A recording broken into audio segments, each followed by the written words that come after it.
আমি এই জায়গায় বলবো যে ডক্টর মোহাম্মদ ইউনূস যেভাবে পারফর্ম করা উচিত ছিল, ইনস্টিটিউশন গুলা যেভাবে সংস্কার করা প্রয়োজন ছিল, উনার যতটা স্ট্রং হওয়া উচিত ছিল, আনফরচুনেটলি উনি সেটা হতে পারে। এনসিপি এখন নিবন্ধনের জন্য জমা দিয়েছে রাজনৈতিক দল হিসেবে। রাজনৈতিক দলের মানে এটা রাজনৈতিক দল তো ঘোষণা হয়েই গেছে, ইলেকশন করার জন্য একটু নিবন্ধিত হইতে হয়, সেই নিবন্ধনের জন্য জমা দিয়েছে, তার মানে অনেকখানি পথ পারও হয়েছে।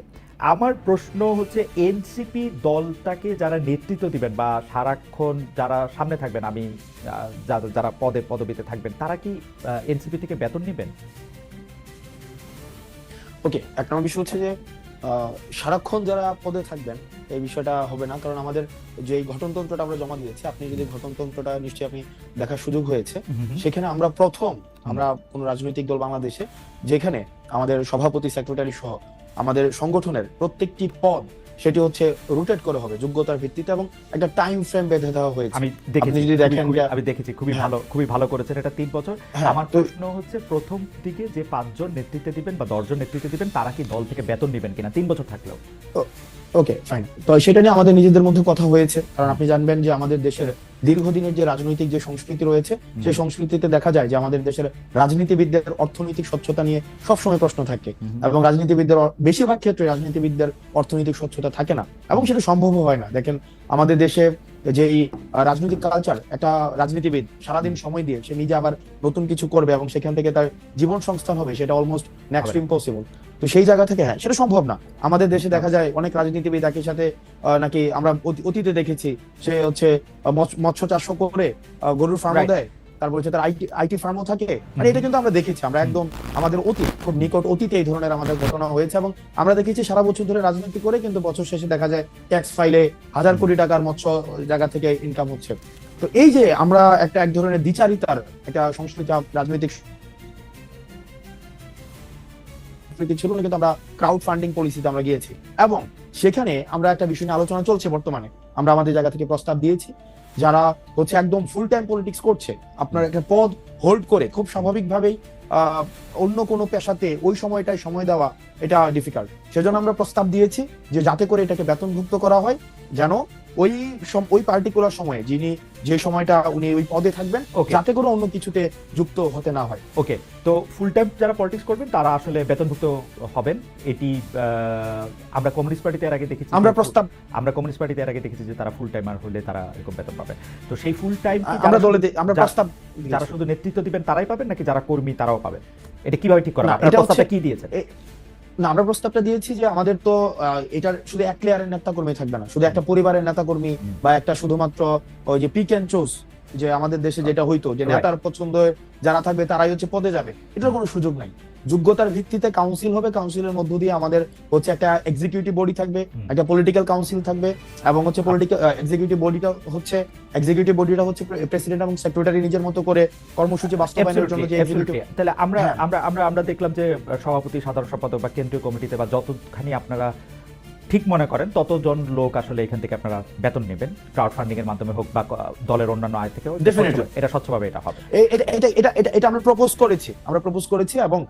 করেছি এবং এটা আমরা দেখেন আমরা শুরু থেকে একদম এই দল গঠনের শুরু থেকে বা তারও আগে থেকে থেকেই শুধুমাত্র আমাদের দলের মধ্য থেকে না, আপনি যদি আমরা সবাই চেয়েছি। আমরা মাঝে মাঝে আপনি কিছুদিন আগে একটা জিনিস বলছিলেন যে আমাদের অর্থনৈতিক স্বচ্ছতা নিয়ে যেভাবে প্রশ্ন করা হয় অন্যদেরকে করা হয় না, আমাদেরকে নিয়ে প্রশ্ন করা হবে, এটা খুব স্বাভাবিক, কারণ আমরা কিন্তু সেটা ঠিক আছে আমরা এখন সেই জায়গা থেকে হচ্ছে আমরা এটা নিশ্চিত করতে যাচ্ছি। ওকে, থ্যাংক ইউ।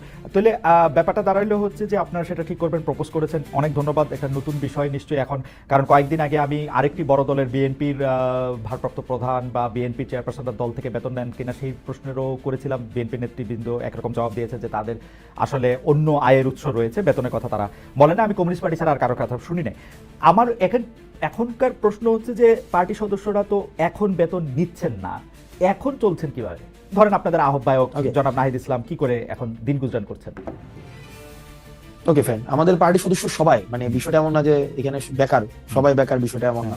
আমার নিজস্ব কর্মসংস্থান রয়েছে, আমাদের পার্টির হচ্ছে অলমোস্ট সবারই কর্মসংস্থান যাদের নেই সেই জায়গা থেকে আমরা হচ্ছে পার্টিতে আমরা ব্যক্তিগত জায়গা থেকে আমরা ডোনেট করি। যেমন আমাদের পার্টির সদস্যদের ইনিশিয়াল 5,000 টাকা করে হচ্ছে আমরা সদস্য ফর্মের ইয়া ছিল, মানে পার্টিতে যারা মেম্বার ছিল, তারপরে মান্থলি বেসিসে হচ্ছে আমরা সেখানে ডোনেট করি।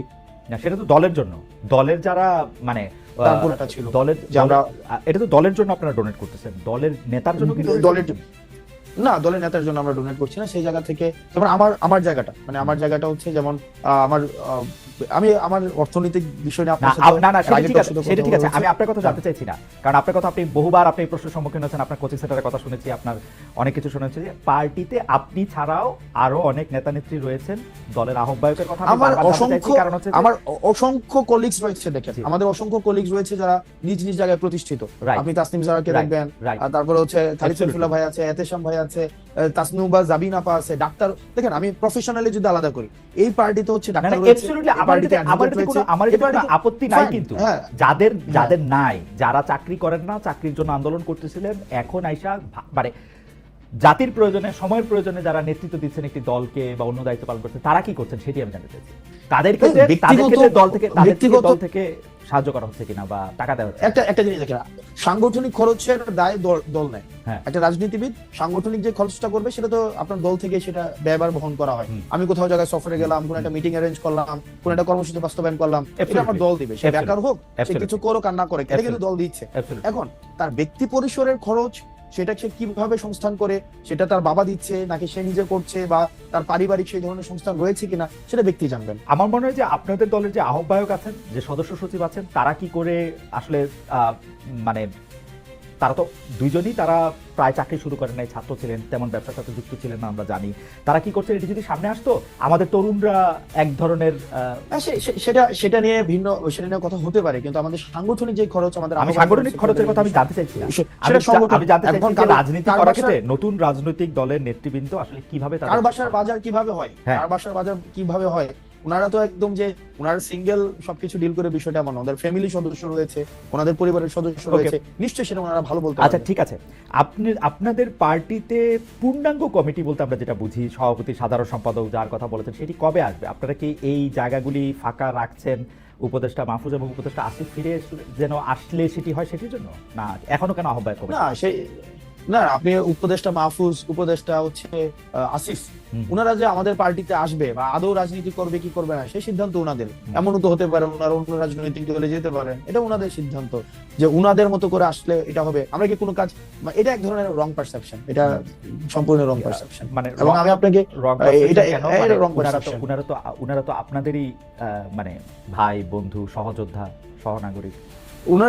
ওনারা কি, আমি জিজ্ঞেস করতে চাই, ওনারা কি এনসিপির প্রতিনিধিত্ব করছে সরকারে? আমার কাছে এনসিপির তো তখন জন্ম হয় নাই, তখন তারা সরকারে গেছিলেন। আমার কাছে মনে হয় ওনাদের প্রতিনিধিত্ব করতেছে, এটা একটা, আমার কাছে মনে হয় ওনারা আর আপনারা একই লোক। কেমন মনে হয়? কারণ সকল কথায় সকল আচরণে আপনারা সরকারকে ডিফেন্ড করেন, সরকারের যতটুকু অংশ দুই উপদেষ্টা, ছাত্র উপদেষ্টা আপনাদের আছেন, তাদেরকে ডিফেন্ড করেন, তারা আপনাদেরকে ডিফেন্ড করেন। আমরা কেমনে সরকারকে, না আমরা আপনারা সরকারের যতটুকু, হ্যাঁ আপনারা সরকারের সমালোচনা করেন, না যতটুকু আপনারা দেখেন, হ্যাঁ সরকার যতটুকু হচ্ছে উপদেষ্টা দুজনকে বাদ দিয়ে আপনারা সমালোচনা করেন সরকারকে। না, উপদেষ্টা দুজনকে বাদ দিয়ে কিভাবে? তারা ছাত্র। দেখেন বেশিরভাগ ক্ষেত্রে আমার, তারপর হচ্ছে দুইজন উপদেষ্টা বা আমাদের পার্টির আর দুইজন উপদেষ্টার কথা যদি কোনো ক্ষেত্রে মিলে, তো সেক্ষেত্রে খুব স্বাভাবিক না বিষয়টা, কারণ আমরা তো ছাত্র প্রতিনিধি হিসাবে ওনারা সেখানে গিয়েছিলেন। এখন এই মিলে যাওয়ার মানে আমরা দেখেন, আমরা তিনজন ছাত্র উপদেষ্টা পেয়েছিলাম, তিনজন ছাত্র উপদেষ্টা পেয়েছিলাম, একজন ছাত্র উপদেষ্টা সেই দলের আহ্বায়ক হয়েছেন, দুই ছাত্র উপদেষ্টা আলাদা রয়েছেন। এই দুই ছাত্র উপদেষ্টা যখন কোনো সরকারি কাজে সম্পৃক্ত হন, রাষ্ট্রীয় কোনো যখন সিদ্ধান্ত নেন, আমরা দেখা যায় এনসিপি একই সূত্রে কথা বলে। যেমন ধরা যাক দক্ষিণ ঢাকা নিয়ে মেয়র কে হবেন, ইশাক হবেন নাকি অন্য কেউ হবেন, সেটা উপদেষ্টা আসিফ এবং এনসিপির কথা পুরোপুরি মিলে যায়। স্পেসিফিক যদি আরো উদাহরণ চান, তাহলে আমি এইরকম বলতে পারি যে কোনো একটা জায়গায় গিয়ে দেখেন উপদেষ্টা আসিফ যদি একটা সঠিক পজিশন নেন, একটা রাইট পজিশন নেয় কোন একটা বিষয়, যে কোনো উপদেষ্টা, তো সেক্ষেত্রে এই পজিশনটাকে যদি আমরা এটাকে আবার কিন্তু বিষয়টা হচ্ছে কোন রং পজিশন যদি নেয়, সেটাকে ব্লাইন্ডলি যদি কখনো এটাকে এন্ডোর্স করতাম, তাহলে সেই বিষয়টা হচ্ছে আপনি বলতে পারতেন যে আমরা হচ্ছে ওনারা আমাদের প্রতিনিধিত্ব করছে। এই পর্যন্ত রাইট পজিশন, এই পর্যন্ত দুইজন উপদেষ্টা যে কোনো সবগুলি রাইট পজিশন নিয়েছেন। না না, যে সবগুলো রাইট পজিশন নিয়েছে মানে আপনি স্পেসিফিক বলেন। না আমি স্পেসিফিক বলবো না, এবার আপনি স্পেসিফিক বলেন আব্দুল্লাহ, আপনি এবার স্পেসিফিক বলেন।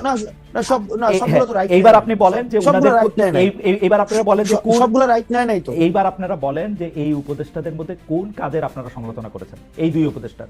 দেখেন এই দুই উপদেষ্টা, দেখেন আমরা শুরু থেকে বলছি, দেখেন এই দুই উপদেষ্টার কাজ কি। এক নাম্বার হচ্ছে আমাদের যে মাহফুজ আব্দুল্লাহর কাজ হচ্ছে আমাদের এই যে মিডিয়া, তারপর হচ্ছে তথ্য প্রযুক্তি মন্ত্রণালয় উনি দেখেন। আমরা কিন্তু বারবার বলে আসছি, যেমন মিডিয়া নিয়ে আমরা বারবার করে বলে আসছি যে দুইজন আমাদের ছিলেন, একজন নাহিদ ছিলেন এবং মাহফুজ আব্দুল্লাহ ছিলেন। ওনারা কিন্তু ফেল করছে, মাহফুজ আলম ছিলেন, ওনারা ফেল করছে। কারণ এই যে মিডিয়া যেভাবে সন্ত্রাস ম্যানুফ্যাকচার করেছে বা বৈধতা উৎপাদন করেছে, সেটির জন্য প্রয়োজনীয় ব্যবস্থা নেওয়ার দায়িত্ব ছিল, সেটা নিতে পারে নাই। এই কথাগুলো কিন্তু আমরা সব সময় বলে আসছি। এই ব্যাপারগুলো কিন্তু যাই হোক হাসান, আজকে অনেক আপনারা প্রথম কথা হলো আমি বলি, প্রথম কথা হলো যে আপনি আমার চেয়ে অনেক স্মার্ট। আপনি যদি এখন শাক দিয়ে মাছ ঢাকতে চান তাহলে আমি এটা আমি বলতেছি যে আপনি মাহফুজের বা আসিফের কোন কাজের আপনি সমালোচনা করছেন? আপনি বলতেছেন যে যথেষ্ট পরিমাণে যে যারা হাসিনার আমলে সম্মতি উৎপাদন করছে তাদের বিরুদ্ধে যে ব্যবস্থা নেওয়া হয় নাই, সেইটা হলো মাহফুজের ব্যর্থতা বা আসিফের ব্যর্থতা। না দেখেন আপনি, না অবশ্যই ব্যর্থতা। কেন মানে এখনো পর্যন্ত ওটা তো ওনার কাজ, এটার জন্য আবার আসিফকে দায়ী করা যাচ্ছে না। আসিফের কাজ হচ্ছে এলজিআরডি উনি দেখেন, উনি স্পোর্টস মিনিস্ট্রি দেখেন, আসিফ মাহমুদ এই দুইটা মন্ত্রণালয় দেখেন। এখন এই দুইটা মন্ত্রণালয়ের আপনি বলেন না যে কোন বিষয়গুলা আপনি বলেন। আমি ইশাকের কথা বললাম, মেয়র ইশাকের ক্ষেত্রে আসিফের অবস্থান এবং সেই আসিফ জনাব আসিফ নজরুল দেখেন আসিফকে আমরা কি দেখেন আমি একজন প্রশাসক উত্তর ঢাকায় প্রশাসক নিয়োগের ক্ষেত্রে আসিফের গাজোয়ারি অবস্থান আপনারা কোনোদিন প্রতিবাদ করেন না। এটা অন্য কোনো উপদেষ্টা হলে, অন্য কোনো সরকার হলে কি জোয়ারি অবস্থান, গাজোয়ারি অবস্থান, গায়ের জোরে নেওয়া। মানে হ্যাঁ, গায়ের জোরে কি করছে, মানে কি করছে? উত্তর ঢাকায় প্রশাসক নিয়োগ দিয়েছে, দক্ষিণ ঢাকায় ইশাককে নিয়াতে দেয় নাই, শপথ নিতে দেয় নাই। আমি যত না শপথ নিতে দেন, এটা একটা সাবজুডিস ম্যাটার ছিল, যে কোনো সাবজুডিস ম্যাটার ছিল না, হাইকোর্ট থেকে সেটা সেটেল ম্যাটার ছিল। উনি বলছেন যে উনি আইন উপদেষ্টার জন্য ওয়েট করতেছেন, যদিও খুব ভালোভাবে জানতেন যে আইন উপদেষ্টা আছেন হচ্ছে এখন সাউথ আফ্রিকা, এবং আইন উপদেষ্টা আসার পরে বলছেন যে সময় পার হয়ে গেছে। এখন দেখেন না সময় পার হয়ে গেছে। এখন সেক্ষেত্রে যে মন্ত্রণালয়ের দায়িত্ব ছিলেন, এই মন্ত্রণালয়ের এটা বিষয় বা এটা হচ্ছে হাইকোর্টের বিষয়, তো হাইকোর্টের বিষয় হাইকোর্টের ম্যাটারটা সেটেল ছিল। এখন আসিফ মহোদয় তার অনুযায়ী আপনার এলজিআরডিতে উনি যে ডিসিশন নেওয়া প্রয়োজন উনি ডিসিশন নিয়েছে। এটার যদি আপনার কোনো ধরনের আমার প্রশ্ন এটা না, আমার প্রশ্ন এটা না জনাব আব্দুল্লাহ, এইটা আমার প্রশ্নই না। আমার প্রশ্ন হচ্ছে যে আপনারা যৌক্তিকভাবে ওনাদের কাজের কোনো প্রতিবাদ করছেন না? আমার উত্তর, আমার ফাইন্ডিংস হচ্ছে না, আপনারা করেন নাই। আমরা বিকল্প করেন নাই, কারণ হচ্ছে যে আপনারা তাদের মধ্যে আমরা হচ্ছে এবং ইনস্টিটিউটের জন্য তারা জায়গা খালি রাখতেছে। দেখেন ওনারা জুলাই গণ অভ্যুত্থানের প্রতিনিধি হিসেবে সেখানে গিয়েছে, ওনারা এনসিপির কোনো প্রতিনিধি হিসেবে সেখানে যায় নাই। জন্ম হয় না, প্রতিনিধি হিসেবে যাবে কেন?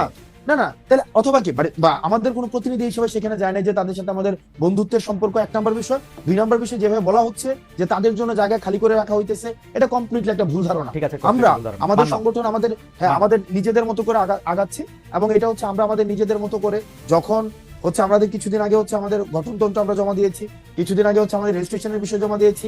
আবার আমরা যখন হচ্ছে কাউন্সিল করে সেক্ষেত্রে আমাদের পূর্ণাঙ্গ হচ্ছে আমরা কমিটি দিব। সেক্ষেত্রে এটা কে আসছে কে গেছে কে আসবে না, ওকে কাউন্সিলটা কি আপনাদের অতি শীঘ্রই করার কোনো ইচ্ছা আছে, না কাউন্সিলটা আপনারা পরে করবেন? এটার ব্যাপারে কি সিদ্ধান্ত আছে? কাউন্সিল আপনারা কবে করবেন? মানে আমরা ইতিমধ্যে হচ্ছে রেজিস্ট্রেশনের বিষয়টা নিয়ে আমরা এতদিন কাজ করেছিলাম, আপনি জানেন জাস্ট 2 দিন আগে আমরা রেজিস্ট্রেশনের বিষয়টা সম্পন্ন করেছি। এখন অন্যান্য যে ফরওয়ার্ডিং যে বিষয়গুলো নিয়ে আছে সেগুলো নিয়ে আমরা আলোচনা করব। ওকে, তারপরে আমাদের কোনো এক্সিকিউটিভ মিটিং হয়নি। আপনি মানে কাউন্সিলটা কবে হবে সেই ব্যাপারে আপনাদের এখন এক্সিকিউটিভ মিটিং হওয়ার পরে তারপর আপনারা সিদ্ধান্ত নেন, ফের না?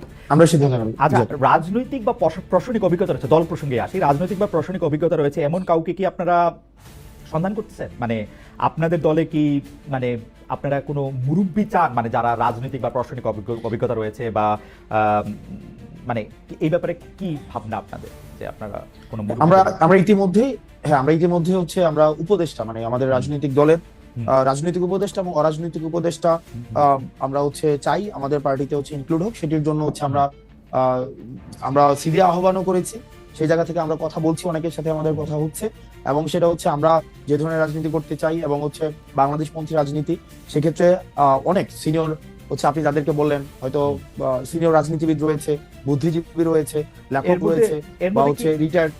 বুঝতে পারছি, এর মধ্যে কি আপনারা আসলে আদর্শগতভাবে কোনো রাজনৈতিক বা প্রশাসনিক ব্যক্তিত্ব আপনাদের মাথায় আছে, যে যেমন ধরেন বিএনপির কেউ বা জামায়াতের কেউ বা ধরেন আন্দালিব রহমান পার্থ বা ডক্টর মোহাম্মদ ইউনূস, মানে আদর্শ হিসেবে আপনারা কাউকে সামনে রাখছেন?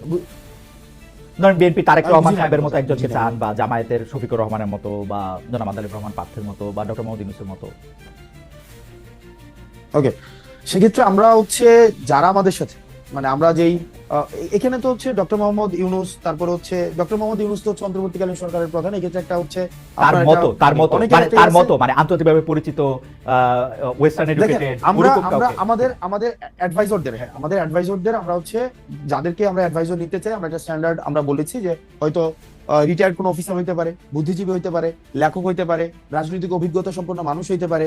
এখন এটাকে ইন্ডিভিজুয়াল আমরা কোনো ক্যারেক্টারাইজেশন করতে যাচ্ছি না, একদম যে এমসিকিউ কোশ্চেনের মতো যে ডক্টর মোহাম্মদ শফিকের মতো হইতে হবে, অথবা হচ্ছে তার ইন্ডিভিজুয়ালি কোনো ক্যারেক্টার। না, ইন্ডিভিজুয়ালি। আচ্ছা, আমি একটু মানে একটু বোঝার জন্য আমি একটু বুঝতে চাই হচ্ছে, আপনারা এই যে রাজনৈতিক বা মানে আপনারা যে উপদেষ্টা চাইতেছেন, তাদের কি আসলে আপনাদের মনের মধ্যে তো নিশ্চয়ই একটা ক্রাইটেরিয়ন আছে যে আপনারা কিভাবে কিরকম একজন মানুষ চান? তিনি কি একজন রিটায়ার্ড আমলা, তিনি কি একজন রিটায়ার্ড সামরিক অফিসার, তিনি কি একজন বিদেশে থাকেন কিন্তু রাজনীতিতে বড় ভূমিকা রাখেন, কলাম লেখেন, এরকম একজন ওয়েস্টার্ন এডুকেটেড আন্তর্জাতিক বিশ্বের ডার্লিং ডক্টর মোহাম্মদ ইউনূসের মতো ওরকম কেউ? কাকে চান, কাকে চিন্তা করতেছেন আপনারা? আমি নামটা আমরা সব ধরনের, আপনি যতগুলো হচ্ছে ক্রাইটেরিয়া বললেন, সব ধরনের মানুষগুলোকে আমরা উপদেষ্টা হিসেবে চাই। উপদেষ্টা হিসেবে চান তাদের রাজনৈতিক দলে, একটা রাজনৈতিক দলের লোকদের যে বিভিন্ন ধরনের রাজনৈতিক দলের অনেক কাজ থাকে, পলিসি মেকিং এর কাজ থাকে, পলিসি এক্সিকিউশনের কাজ থাকে। এখানে একটা রাজনৈতিক দলের অনেক ধরনের কাজ আছে। আপনাদের দলের হায়ারার্কিতে এই উপদেষ্টাদের অবস্থান কিরকম হবে, আপনার উপরে না আপনার নিচে? আমরা একটা অ্যাডভাইজরি প্যানেল করব।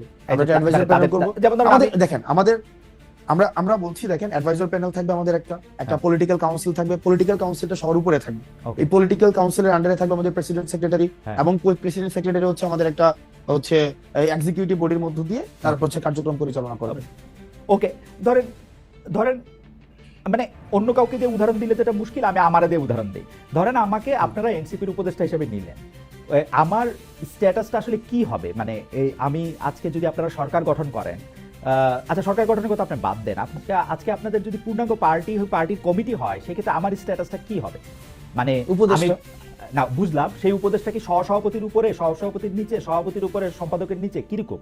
যেমন বিএনপিটা আমি জানি, আওয়ামী লীগেরটাও আমি জানতাম, এখন তো আর জানি না, কিন্তু মানে নতুন যদি দল হয়ে থাকে, কিন্তু বিএনপিটা আমি জানি, এখনো জানি। দেখেন আমরা যেটা করতে চাই সেটা হচ্ছে যে মেটাফরিক অর্নামেন্টাল যে পোস্টগুলো ছিল আগে, মানে অর্নামেন্টাল অনেকগুলো, 100 উপদেষ্টা, 200 হচ্ছে আপনার ভাইস প্রেসিডেন্ট, 500 হচ্ছে, মানে এগুলো হচ্ছে প্রাইস পোস্টিং করা হইতো। রাইট, আমরা অতীতের, আমি নাম মেনশন করছিলাম, অতীতের যে রাজনৈতিক দলগুলো অনেকেই এই প্রাইস পোস্টিং এর জন্য বা অনেকে হচ্ছে খুশি করার জন্য এইভাবে হচ্ছে 150 সদস্য বিশিষ্ট উপদেষ্টা পরিষদ, যারা হচ্ছে এই পদটা নিয়ে বিভিন্ন জায়গায় জাস্ট ঘোরাফেরা করতো, আলটিমেটলি ফাংশনাল না। রাদার আমরা যেটা চাচ্ছি সেটা হচ্ছে একটা ফাংশনাল একটা পোস্ট হোক।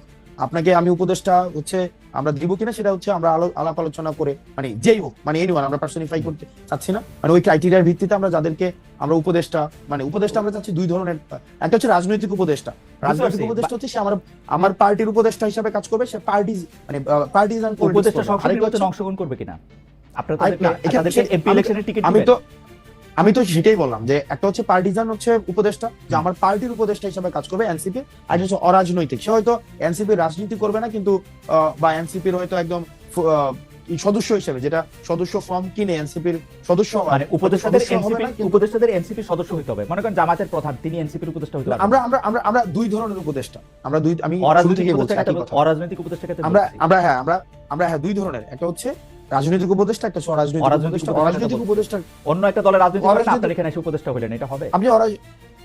আমরা একটা অরাজনৈতিক উপদেষ্টাকে তো নিশ্চয়ই হচ্ছে এই পার্লামেন্টের হচ্ছে দিব না, মানে রাজনৈতিক উপদেষ্টা সেক্ষেত্রে হচ্ছে সংসদীয় ইলেকশনের, সেক্ষেত্রে আমরা অবশ্যই নমিনেট করতে, আলোচনা সাপেক্ষে নমিনেট। অরাজনৈতিক উপদেষ্টা কি অন্য একটা রাজনৈতিক দল করেও আপনাদের উপদেষ্টা হতে পারবেন কিনা?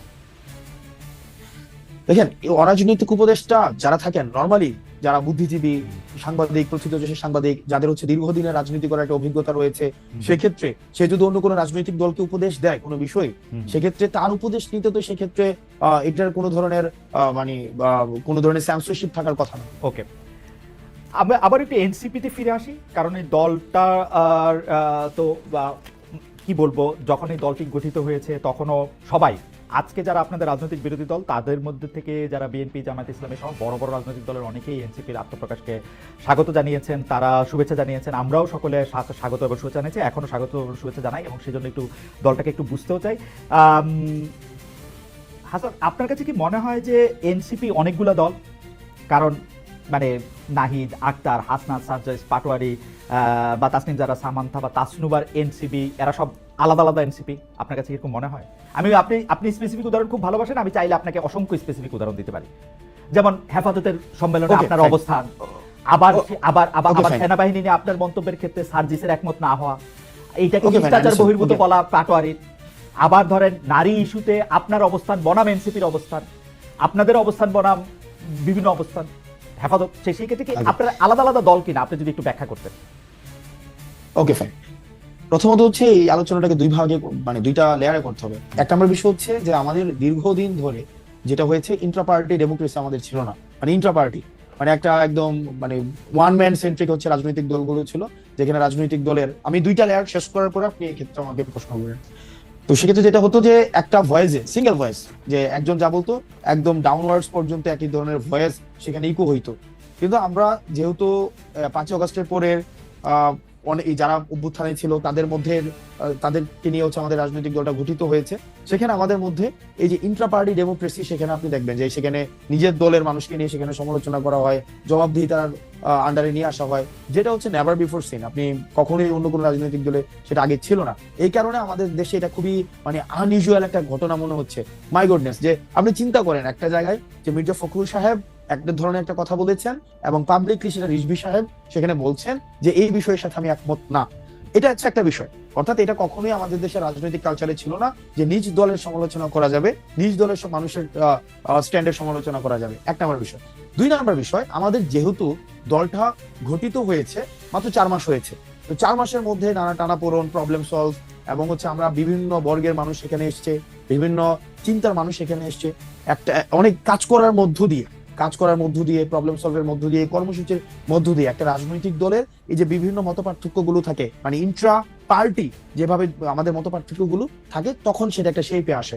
তো স্বাভাবিকভাবে আপনি 3-4 মাসের মধ্যেই যে এটার একদম একটা সবার মানে ইউনিনিমাস একটা ক্যারেক্টারিস্টিক্স দাঁড়াবে, সেটা হচ্ছে 3 মাস খুব কম সময় সেটির জন্য।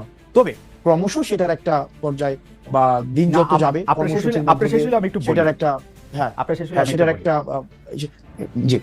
প্রথম কথা হচ্ছে ইন্টারপার্টি ডেমোক্রেসির কথা আপনি বলতেছিলেন। ইন্টারপার্টি ডেমোক্রেসিতে কোনো শাস্তি দেওয়ার বা কোনো রকম কোনো জবাবদিহিতা করার, একজন মানুষ আরেকজন মানুষের সাথে কথা বলার এরকম কোনো রীতি আছে কিনা আপনি জানতেছিলেন। আপনি আবার ভালো করে বাংলাদেশের রাজনৈতিক হিস্ট্রি পড়েন, আপনি দেখবেন যে অসংখ্য এরকম উদাহরণ আছে। বদরুদ্দোজা চৌধুরী থেকে শুরু করে ডক্টর কামাল হোসেন থেকে শুরু করে আব্দুল মান্নান ভূঁইয়া থেকে শুরু করে সাইফুর রহমান এবং আওয়ামী লীগের বিভিন্ন লোকের কথা যদি আপনি দেখেন, আপনি যদি বাংলাদেশের বাম গণতান্ত্রিক আপনি দেখেন, আলাদা মন্তব্য তাদেরকে পার্টি থেকে সাফার করতে হয়েছে, কাউকে পার্টি থেকে বেরিয়ে আসতে হয়েছে, সেরকম অসংখ্য ঘটনা ঘটেছে। বর্তমানেও যদি আপনি আসেন, এই 3 সপ্তাহের মধ্যে বিএনপি তাদের অন্তত শীর্ষ 2 নেতাকে 2 বার করে শোকজ নোটিশ দিয়ে এসেছে, আলাদা আলাদা করে, শুধুমাত্র মন্তব্য করার জন্য। সুতরাং এটা যদি শুধুমাত্র আপনাদের পার্টির একচেটিয়া, সেটা আপনি বলেন না। আর 2 নাম্বার কথা হলো, আপনি তাহলে এবার আপনি আমাকে একটু পরিষ্কার করেন যে কোন এনসিপিটা তাহলে আসল এনসিপি। আমি যখন দেখি যে এনসিপি হেফাজতের ক্ষেত্রে আপনার অবস্থান, নারীদের ক্ষেত্রে আপনার অবস্থান, সেনাবাহিনীর ক্ষেত্রে আপনার অবস্থান থেকে আমরা হেফাজতের বাইরে, সেনাবাহিনীর বাইরে, আমি একটু বুঝতে চাই আপনার কাছ থেকে যে হেফাজতের প্রশ্নে আমার অবস্থান কি ছিল, মানে হেফাজতের ওই সমস্যা আমার অবস্থান কি ছিল? আপনি সেখানে উপস্থিত ছিলেন, আপনি সেখানে গিয়েছিলেন পরে, এবং সেখানে আপনি বক্তব্য রেখেছেন নারী কমিশনের বক্তব্য প্রসঙ্গে। তো সেখানে আপনি বক্তব্য রেখেছেন এবং আপনি বক্তব্য রেখেছেন না, দাঁড়ান, আপনি আমাকে প্রশ্ন করলে করতেই পারেন। আপনি আমাদের মানে আংশিক সত্য, সেটা আংশিক সত্য। আমি হেফাজতের প্রোগ্রামে গিয়েছি, এটা সত্য, কিন্তু পরবর্তী যে বিষয়গুলো রয়েছে সেখানে নারী কমিশনের বাতিল বিষয়ে আমি কোনো কথা বলিনি। আপনি আর ভিডিও আছে, সব জায়গায় আছে। আমার প্রশ্নের জবাব দেন।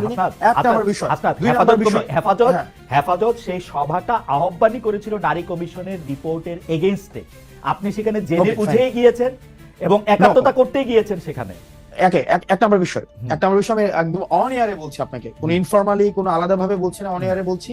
ওই প্রোগ্রামটা ইনিশিয়ালি হওয়ার কথা ছিল, সেখানে যে হেফাজতে শাপলা হত্যাকাণ্ড হয়েছিল, সেই শাপলা হত্যাকাণ্ডের এই বিষয়ে, এবং এর আগে আমরা হচ্ছে আওয়ামী লীগ নিষিদ্ধের একটা প্রোগ্রাম দিয়েছিলাম। আওয়ামী লীগ নিষিদ্ধের একটা প্রোগ্রাম দিয়েছিলাম। এই প্রোগ্রামের একদিন পরেই হচ্ছে ওই প্রোগ্রামটা হয়েছিল আপনার হচ্ছে সোহরাওয়ার্দীতে। আমরা সেখানে, আপনি যদি আমার বক্তব্যতে দেখেন, সেখানে আমি স্পষ্টভাবে আওয়ামী লীগ নিষিদ্ধ নিয়ে কথা বলেছি।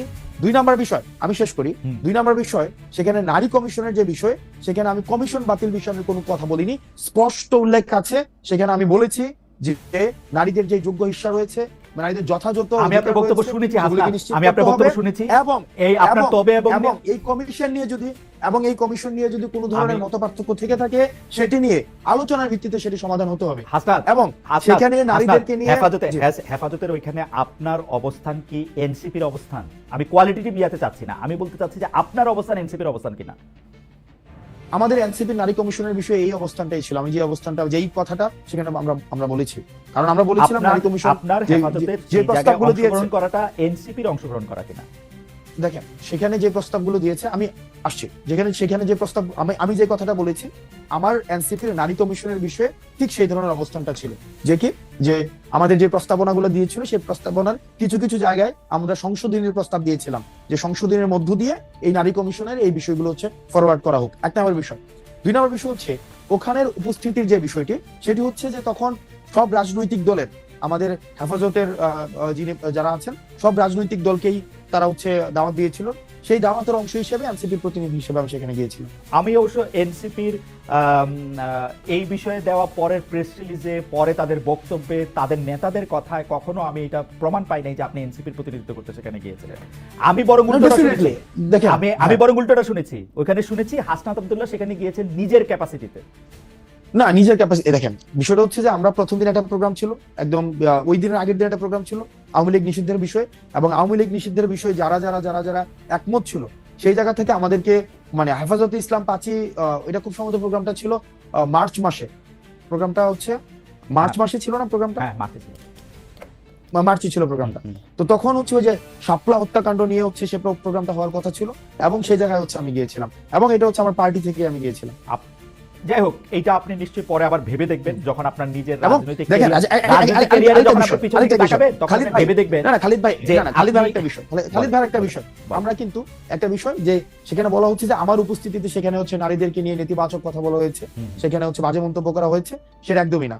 আমি যখন এখানে বক্তব্য দিয়ে আমি চলে আসি, আমি যাই সেখানে বক্তব্য দেই আওয়ামী লীগ নিষিদ্ধ এবং নারী কমিশনের যেই প্রস্তাবগুলো রয়েছে, যে প্রস্তাবগুলো আমার এনসিপি সেখানে সংশোধনের প্রস্তাব দিয়েছে, সেটা যদি বিবেচনা করার সুযোগ থাকে, আমি সেখানে এটা বলেছি, দেন চলে আসছি। এর পরবর্তীতে আমার অনুপস্থিতিতে আমার অনুপস্থিতিতে সেখানে নেতিবাচক কথা বলা হয়েছে, যেটির আবার আমার পার্টি থেকে সেখানে হচ্ছে সেটি নিন্দা জানানো হয়েছে। ওকে, ফেয়ার এনাফ। আমি সেনাবাহিনী নিয়ে একটু আপনার দৃষ্টি আকর্ষণ করতে চাই, যে আপনি সেনা প্রধানকে নিয়ে বলেছিলেন যে আওয়ামী লীগ পুনর্বাসনে আপনাকে সেনা প্রধানের প্রস্তাব দেওয়া হয়েছে। মার্চে আপনি এরকম একটা পোস্ট করেছিলেন, আওয়ামী লীগকে সেনা প্রধান বা সেনাবাহিনী পুনর্বাসন করতে চায়, সেই রকম একটা বক্তব্য দিয়েছিলেন। এই বক্তব্যে, আপনার বক্তব্যের সাথে আপনাদের আরেক নেতা সার্জিস আলম একমত হন নাই, এবং নাসিরুদ্দিন পাটোয়ারী সাহেব সিলেটে এক অনুষ্ঠানে বক্তৃতা আপনার এই বক্তব্যকে শিষ্টাচার বহির্ভূত বলেছিলেন। আপনার একটু মন্তব্য করতে চাই। ওকে, এখানে হচ্ছে সার্জিসের স্ট্যাটাসটা যদি দেখেন, সে আমার বক্তব্যের সাথে একমত না, বিষয়টা এমন না। বিষয়টা হচ্ছে সে বলেছে যে আপনি টোন, সেটিং, মুড, অ্যাটিটিউড, একটা বক্তব্যের মধ্যে এই জিনিসগুলো থাকে, টোন থাকে, ওই বক্তব্যের সেটিং, ওই বক্তব্যের মুড, ওই বক্তব্যের অ্যাটিটিউডটা কেমন হয়, ওইটা। সার্জিস যেটা বলেছে সেটা হচ্ছে যে আমি যেটাকে বলেছি যে আমাদেরকে এক ধরনের রুড ভাবে বলা হয়েছে, সার্জিস সেটাকে টোন ডাউন করেছে। সার্জিস যেটা বলেছে যে আমার কাছে যেটা রুড মনে হয়েছে, ওর কাছে সেটা হয়তো রুড মনে হয়নি। আর নাসির ভাই যেটা হচ্ছে সিলেটের বক্তব্য ইফতার পার্টিতে যেটা বলেছেন, যে এই ধরনের বিষয় মানে আমাদের কখনোই দেখা যায়নি যে এই ধরনের বিষয় পাবলিক স্ফেয়ারে কখনো নিয়ে আসা হয়েছে। এই পাবলিক স্ফেয়ারে নিয়ে আসাটা উনি বলেছেন শিষ্টাচার বহির্ভূত। আপনার সাথে কি সে সময় উপদেষ্টা আসিফ যুক্তি করে ওই প্রায় একই সময় যে উনি এই কথাটা বলেছিলেন যে সেনাপ্রধান বুকে পাথর বেঁধে ডক্টর ইউনূসকে মেনে নিয়েছিলেন, সেটা কি আপনার সাথে যুক্তি বুদ্ধি করে তারপরে, মানে আপনারা দুজন একই জায়গায় ছিলেন আর কি? না, আমরা দুজন তো একই জায়গায় কেন থাকি? একই জায়গায় মানে একই বক্তব্য, একই same page. I understand, same page. Yes, হ্যাঁ সেম পেজ। আমরা যুক্তি করে সেখানে ছিলাম, বিষয়টা এমন না। আমি যখন প্রকাশ করি, পরবর্তীতে আমি দেখেছি যে আসিফ সেখানে তার অভিজ্ঞতা, যেটা সরকার গঠনের সময় সেনাপ্রধানকে নিয়ে যে তার অভিজ্ঞতা, সেটাকে প্রকাশ করে। জনাব নাহিদও কি একই রকম বক্তব্য পোষণ করেন? এনসিপি আসিফ সাহেবের বক্তব্য ওন করে কিনা? এনসিপি আসিফ সাহেব তো হচ্ছে সরকার গঠন প্রক্রিয়ার সাথে সরাসরি যুক্ত, রাইট। সরকার সরকার গঠন গঠনের সাথে প্রক্রিয়ার সাথে, এবং গঠনের প্রক্রিয়ার সাথে জনাব এবং- নাহিদও এবং- সরাসরি এবং- যুক্ত ছিলেন। হ্যাঁ, না, এই ক্ষেত্রে সরাসরি যুক্ত। এনসিপির অবস্থান এবং সত্যি এবং- সেনাপ্রধান এবং- ডক্টর মোহাম্মদ এবং- ইউনূসকে বুকে পাথর এবং- বেঁধে আসতে বলছেন। এবং এর সাথে আসিফ বলেছে, ওই জায়গাতে আসিফ বলেছে, এবং সেক্ষেত্রে আসিফ এই বিষয়টাকে আরো মানে আপনি আসিফ থেকে সেই বিষয় হচ্ছে ক্লিয়ার হতে পারেন। ওকে, আপনাদের আচ্ছা এই প্রশ্নে- দেখেন Right. খালিদ ভাই এই আরেকটা প্রশ্ন যাওয়ার আগে দেখেন, এই চেঞ্জটা যেটা হয়েছে, এই ট্রান্সফরমেশনটা যেটা হয়েছে, সেটা কিন্তু একদম মানে যে প্রত্যেকটা এখানে ইন্ডিভিজুয়ালের প্রত্যেক ডিফারেন্ট অভিজ্ঞতা রয়েছে। আমরা এখানে এনসিপি করার পূর্বে প্রত্যেকটা মানুষের এই অভ্যুত্থানে ডিফারেন্ট হচ্ছে অভিজ্ঞতাগুলো রয়েছে। সেই অভিজ্ঞতার হচ্ছে ফিউশন হয়েছে এনসিপিতে। সবার একই ধরনের অভিজ্ঞতা থাকবে, সবাই একই লেন্সে হচ্ছে অভ্যুত্থানকে দেখেছে, বা অভ্যুত্থানে যে এলিমেন্টস গুলো ছিল এইরকম একটা বিষয়, এরকম একটা এমন না। এটা কি আসিফের অভিজ্ঞতার সাথে ওই মিটিং এ আমি ছিলাম না। সরকার গঠনের Okay. 8 আগস্ট মিটিংটা মানে 7 আগস্ট হয়েছে, 7 আগস্টের ওই মিটিং এ আবার আমি ছিলাম না। যে মিটিং আবার আমি ছিলাম সেই মিটিং এ আবার হয়তো নাই ছিল না। তো সেক্ষেত্রে পার্টি গঠনের পূর্বে সবাই তো বা সব জায়গায় খালিদ সব ভাই, মিটিং এ থাকবে খালিদ না। ভাই, কিন্তু এটা অভ্যুত্থানের অনেক বেশি- বড় ব্যাপার, তাহলে আপনি কি এটা উপলব্ধি করতেছেন যে এটা অনেক বড় ব্যাপার? হ্যাঁ, অফকোর্স বড় ব্যাপার, অফকোর্স। এবং এটা কখনো শেয়ার করা হয় নাই, কখনো ক্রস চেক করা হয় না, ব্যাপারটা তো এরকম না। অভ্যুত্থানকালীন এক্সপেরিয়েন্স গুলো আমরা ইন্ডিভিজুয়াল অনুযায়ী অনেকের কিছু অন্তত মানে মেজর এক্সপেরিয়েন্স হচ্ছে সেম, কিন্তু প্রত্যেকের আবার কিছু এক্সপেরিয়েন্স রয়েছে যেটা আবার অন্যজনের এক্সপেরিয়েন্সটা ওই অভ্যুত্থানে হয়নি। তো সেক্ষেত্রে শতভাগ আমার এক্সপেরিয়েন্সটাই যে নাহিদের হবে, নাহিদের এক্সপেরিয়েন্স আমার হবে, এই বিষয়টি হচ্ছে যে আমার কাছে মনে হয় যে এই বিষয়টি সব ক্ষেত্রে সঠিক নয়। আমি আসলে এটা নিয়ে আর কথা বাড়াতে চাই না, দর্শকরা শুনবে, বিচার করবে না, আপনাদের না, অবস্থান। না, দর্শকদের না, শুনবে। না, আমার না, আরো না, অনেকগুলি না, প্রসঙ্গ না, রয়েছে। তার আগে আমি দর্শকদের কাছে জানতে চেয়েছিলাম যে দুদকের দুর্নীতি নিয়ে এনসিপি নেতা হাসনাত আব্দুল্লাহর ফেসবুক পোস্টকে মানহানিকর বলছে দুর্নীতি দমন কমিশন। এইটাকে মানহানিকর মনে করেন কিনা? শতকরা 19% দর্শক মনে করছেন এটা মানহানিকর, শতকরা 81% মনে করছেন এটা মানহানিকর নয়। 48,000 দর্শক ভোট দিয়েছেন। বোঝা যাচ্ছে যে আমাদের দর্শকদের মধ্যে জনাব হাসনাত আব্দুল্লাহর পক্ষে, যে হাসনাত আব্দুল্লাহর যে অবস্থান মানহানিকর নয় দুদকের এই কথা, সেটি মনে করছেন শতকরা 81% লোক, এবং 19% মনে করছেন এটি মানহানিকর। 48,000 দর্শক এখানে ভোট দিয়েছেন। আচ্ছা, আমি অনেকগুলি প্রসঙ্গ রয়েছে, তো সেই জন্য আমি দর্শকরাও অনেকে যুক্ত আছেন, অনেক ধরনের প্রশ্ন করতেছেন। আমি একটা প্রশ্নকে একটু প্যারাফ্রেজ করি। আমরা দেখেছি যে সম্প্রতি দলের সদস্য সচিব জনাব আক্তারের উপর একটা ককটেল বিস্ফোরণের অভিযোগ আপনারা করেছেন, এবং ককটেল বিস্ফোরণ হয়েছে, এবং সেটা প্রতিবাদে জেলা উপজেলা পর্যায়ে সর্বত্র বিক্ষোভ হয়েছে। আমি কয়েকদিন ধরে এনসিপির যে ওয়েব পেজ আছে, যে ফেসবুক পেজ আছে, সেগুলিতে দেখতেছিলাম এগুলি খবরে এবং ছবিতে অনেক ভরা, কিন্তু আমরা নারী সহিংসতার বিরুদ্ধে একটা সমাবেশও হয়েছে কিনা সেরকম আমরা দেখি নাই। জনাব হাসনাত অংশ নিয়েছেন কিনা সেটাও আমরা দেখি নাই। ইন্টারেস্টিং ব্যাপার হচ্ছে যে নারী সহিংসতার ক্ষেত্রে কিন্তু আপনাদের নারীরাও অনেক ক্ষেত্রে অনেকভাবে আক্রান্ত হয়েছেন। এবং আমি একটা আপনাকে বলি, আমি একটা পরিসংখ্যানও দেখতেছিলাম যে খালিদ ভাই, এটা ভুল যে নারী সহিংসতার বিরুদ্ধে এনসিপি অবস্থান নেয়নি, প্রোগ্রাম করিনি। এই জায়গাটি ভুল। আর নারী সহিংসতার বিরুদ্ধে আমাদের এনসিপির প্রোগ্রাম ছিল, এবং আমি ডেটটি মনে করতে পারছি না। আমাদের যখন আমি অংশ নিয়েছি, সেখানে যে ধর্ষণ বিরোধী যে প্রোগ্রাম হয়েছে, তারপর হচ্ছে এটা হচ্ছে 2 মাস আগে খুব সম্ভবত এই প্রোগ্রামগুলো হয়েছে, এবং সেখানে অবশ্যই এনসিপি ছিল। এবং আপনি হয়তো আপনাদের দলের ভিতরে যে নারীদের প্রতি সহিংসতা হয়েছে তার প্রেক্ষিতে আপনারা কোনো প্রোগ্রাম নিয়েছেন? আপনি আমাদের দলের বিরুদ্ধে, মানে দলের ভিতরে নারীদের বিরুদ্ধে বিভিন্ন সহিংসতা হয়েছে, আমি কিন্তু একদম স্পেসিফিকলি বলতে পারি যে ধরেন স্পেসিফিক ঘটনাটা ধরেন নুসরাত তাবাসসুম, বা মানে রুমিন ফারানা, সৈয়দা রেজওয়ানা হাসান, তাসনিম জারা, উমারমা ফাতেমা, তাজনুবা জাবিন, অর্পিতা শেমা দেব, তাদের সবার বিরুদ্ধেই কিন্তু নানা ধরনের সহিংসতা, বা আমরা যেটাকে বলি হচ্ছে যে একটা binge campaign, media trial, binge campaign হয়েছে। তো সেই ক্ষেত্রে কি আপনার কোনো অবস্থা? অফকোর্স, কেন আমরা অবস্থান নিয়েছি, সেক্ষেত্রে অবশ্যই অবস্থান নিয়েছি। এবং যে কোনো আমরা নারী সহিংসতা, এটা তো সিলেক্টিভ কোনো ধরনের, মানে যে আমি এই প্রবলেমের সময় দাঁড়াবো, ওই প্রবলেমে দাঁড়াবো তেমন না। নারী সহিংসতার মধ্যে অবশ্যই, সেখানে অবশ্যই নারীদের ক্ষেত্রে মানে তার মানে কি আপনি বলতে যাচ্ছেন যে সেক্ষেত্রে মানে যেমন বিশেষ করে আপনি আমার নামটা উচ্চারণ করেছেন, সেক্ষেত্রে কি মানে নারী সহিংসতাকে আমি প্রমোট করছি কোনোভাবে, মানে নারী সহিংসতা প্রমোট করছি আমি সেটা বলি নাই। আমি বলেছি যে আপনি অন্য ঘটনায় যেরকম প্রতিবাদ করেন, নারীর প্রতি সহিংসতায় কি আপনি সেই একইভাবে প্রতিবাদ করেছেন? ডেফিনেটলি এটা সিলেক্টিভ প্রতিবাদের তো কোনো বিষয় না। আপনি সিলেক্টিভ প্রতিবাদ, ওকে না, ব্যাপারটা সিলেক্টিভ প্রতিবাদ কিনা সেটাই বুঝতে চাইছি। কিন্তু আপনি যখন আবার আমাকে বলেন আপনি নারী সহিংসতা কেন প্রমোট করবেন, আপনি তো সেরকম ছেলেই না। আমি যে জায়গার মধ্যে আসতে চাইছি সেটা হচ্ছে যে আপনাদের বহুল আকাঙ্ক্ষিত না জুলাই- খালিদ ভাই মানে আমি না খালিদ ভাই একটু লাস্ট সেন্টেন্সটা আমি বুঝি নাই, লাস্ট সেন্টেন্সটা আপনি মানে আপনি এরকম পোক করলেন আমাকে। আপনি এরকম কোন ছেলেই না না যে আপনি এরকম আপনি কোন ছেলেই না যে করছেন নারীর আমাকে। প্রতি নারীর না, প্রতি না এটা খুঁজা দিছেন আপনি আমাকে যে না আমি না কোনো সেটা আপনি ছেলেই না, পার্সিভ মানে- করছেন, তাহলে কি আমি কথা ফেরত নিব? না এটা পারসিভ না, এটা পারসিভ না, এটা না না না এটা হচ্ছে absolutely, দর্শকই বুঝবে। absolutely, এটা তো trust একদম me, trust me, মানে আমরা intentionally আপনাকে একটা আমরা হচ্ছে আপনাকে আপনি যেরকম পোক জানি, করলেন আমরা আপনাকে যেরকম জানি আপনি too serious a person to do such things. আপনি যেটা বলতেছিলেন সেটা আপনি এরকম লোকই না, সেটা বলতে না, গিয়ে আপনি ছেলে তো বলছি সেটা ভুল আমাকে- বলছি, সেরকম লোকই না আপনি বলি, আমাকে- সেরকম মানুষই না বলি, তাহলে ভালো, ঠিক আছে? সেরকম মানুষই না বা না, লোকই না বলি। এটা অনেকে এরকম না, এটা অনেকে দেখেন আমাদের একটা বিষয় কি মানে আমরা বুঝতে পারি, ইভেন আমি এখন বেশি বুঝতে পারি, আমি এখন এই বিষয়গুলো বেশি বুঝতে পারি, কারণ লাস্ট 9 মাসে আমরা যেসব এক্সপিরিয়েন্সের মধ্যে দিয়ে গিয়েছি, দেখেন আমার বয়স আপনার মেয়ের বয়সের তুলনায় হয়তো 2-4 বছরের বেশি হইতে পারি, এবং আপনার না বয়স আমার তো বছরে অন্তত বাড়ে না 2 হাসনাত, আমি- আপনার আমি- বয়স আমি- অন্য না, না, কোনো না, অন্যভাবে আমি- অনেক বেশি বাড়ছে, আপনি প্রত্যেকবারই আমি আইসা তো শেষ আমাকে করি, নতুন আমি- নতুন আমি- নতুন জিনিস আমি শিখান। শেষ আমি করি একটা ভাই। সাধারণ কথা খালিদ ভাই। বললাম সেটাকে আপনি খোঁচা না হিসেবে খালিদ নিচ্ছেন। ভাই, না খালিদ ভাই শোনেন, আমি জাস্ট একটু মানে আমি আপনার সাথে কথা বলতে পারছি, দেখেন একটা বিষয়, Right, আমরা right. লাস্ট 9 মাসে দেখেছি যে আমরা জাতিগতভাবে আমরা মানে মানে একটা ট্রমাটাইজড, মানে এত পরিমাণ লাস্ট 15-16-20 বছরে আমরা এখনো পর্যন্ত যে একটা যে মানে সার্বজনীন প্রতিবাদের যেই আইডিয়াটা সেটা তুলে ধরতে পারি নাই। এটার আওয়ামী লীগীকরণ হয়েছে, এটার বিএনপিকীকরণ হয়েছে, এটাকে আবার এখন এনসিপিকীকরণ করার চেষ্টা করা হইতেছে, যে আমরা সিলেক্টিভ ভাবে হচ্ছে এটা করব, আমরা সার্বজনীন আমাদের হচ্ছে কোনো ধরনের ক্যারেক্টারিস্টিক্স দাঁড় করাইতে পারি নাই, জাতিগত ক্যারেক্টারিস্টিক্স দাঁড় করাইতে পারি নাই, ভাষাগত পারি নাই, সভ্যতাগত পারি নাই, সমস্যাগত ক্যারেক্টারিস্টিক্সও আমরা হচ্ছে সার্বজনীন করতে পারি নাই, প্রত্যেকটাই হচ্ছে বর্গীয়করণ করা আপনি হয়েছে। প্রসঙ্গে তো আসেন, যেটা আমরা প্রসঙ্গে আসেন হাসনাত। হ্যাঁ সেটা আমরা বুঝতে পারি ভাই। হ্যাঁ ওকে, আপনাদের বহুল আকাঙ্ক্ষিত, আচ্ছা এই জুলাই ঘোষণাপত্র প্রসঙ্গে আমি একটু পরে আসি। একটা খবরে আমরা দেখলাম, পড়লাম যে কুমিল্লার দেবিদ্বারে আপনি সড়কের কার্পেটিং মানে নির্মম মানের সামগ্রী ব্যবহার করা সড়কের কাজ আপনি বন্ধ করে দিয়েছেন।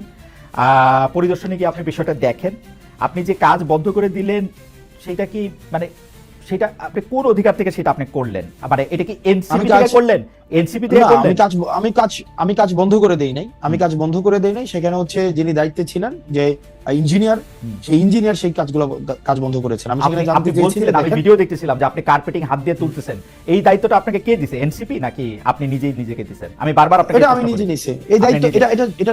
এটা নাগরিক দায়িত্ব, এটা না, নাগরিক দায়িত্ব, এই NCP দায়িত্বটা এনসিপি থেকে না। এটা আমরা না, এই দায়িত্ব, এই নাগরিক দায়িত্বটা আমরা নেই নাই বলেই, আমরা এই নাগরিক দায়িত্বটা আমরা নেই নাই বলেই এতদিন পর্যন্ত আমাদের নেতারা আমাদেরকে বুঝুন বুঝাইতে পারছে।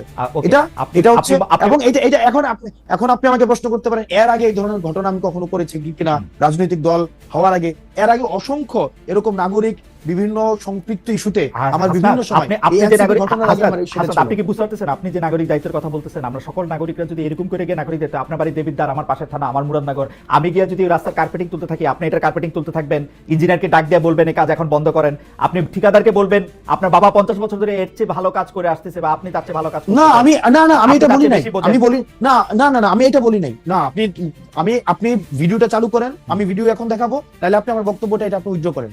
আমি এটা বলি নাই আমার বাবা হচ্ছে 50 বছর ধরে ওনার কাছ থেকে আপনার ভালো বাবা কাজ বলছেন না যে করতেছে। আপনি বলছেন না যে আমি আপনার বাবা বলছি- অনেক আমি বছর ধরে বলছি ঠিকাদারি করেন?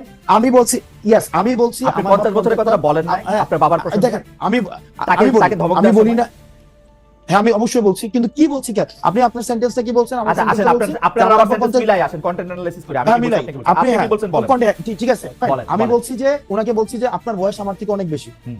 আমি ওনাকে বলছি আমার স্পষ্ট মনে আছে যে আপনার বয়স আমার থেকে অনেক বেশি, এবং আমার বাপ এই কাজ করে অনেক বছর ধরে, 50 অনেক বছর ধরে কাজ করে, 40-50 বছর ধরে, 40-50 বছর ধরে করে। আমি কি আমার বলছি? বাপ 50 বছর আমি কি ধরে, বলছি? হ্যাঁ 50 বছর ধরে। আপনি বলছেন আমার বাপ নাকি ওনার থেকে ভালো কাজ করে। আচ্ছা না, এই কনস্ট্রাকশন রিলেটেড কাজের সাথে আপনি এটা বলছেন, আপনি আচ্ছা, এটা বলছেন, আচ্ছা। আপনি শুনে যান, আপনি এটা বলছেন আচ্ছা। যে ওনার কাছ থেকে ভালো কাজ করে। আমি এটা বলি নাই তো। আপনি এটা তাহলে বোঝানোর আপনি জন্য বলছেন যে ঠিক আছে আমি তো construction- কন্টেন্ট অ্যানালাইসিসের কথা বলতেছি। হ্যাঁ, আপনি বলছেন হ্যাঁ, এই যে construction আমার বাবা related issue-তে 50 বছর ধরে ঠিকাদারি কাজের সাথে যুক্ত, আমাকে এগুলি বুঝাইতে আসেন না, এটা কি আপনি বলছেন?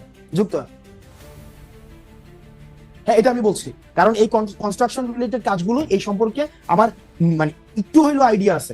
এখন আপনি যেটা বললেন যে কার্পেট, আপনি প্রশ্নটা ওই জায়গায় করতে পারেন যে কার্পেটটা মানে কার্পেট উঠবে কেন, মানে কার্পেট উঠবে কেন, বাংলাদেশে- সেটা না ধরে যে কার্পেট উঠাইতে গেছে হাসান, মানে এইটা ভুল হয়ে বাংলাদেশে গেছে। একটা মানে এটা ভুল হয়ে গেছে। বাংলাদেশে একটা সরকার আছে যে জায়গায় ভোক্তারা মানে ভোক্তা অধিকার আইন আছে, আমরা তো চাইতেছিলাম যে সেই সংস্থাগুলি যেগুলি হাসিনা গত 15 বছর ইনস্টিটিউশনগুলি ধ্বংস করছে হাসিনা সরকার, সেগুলি গইরা উঠুক।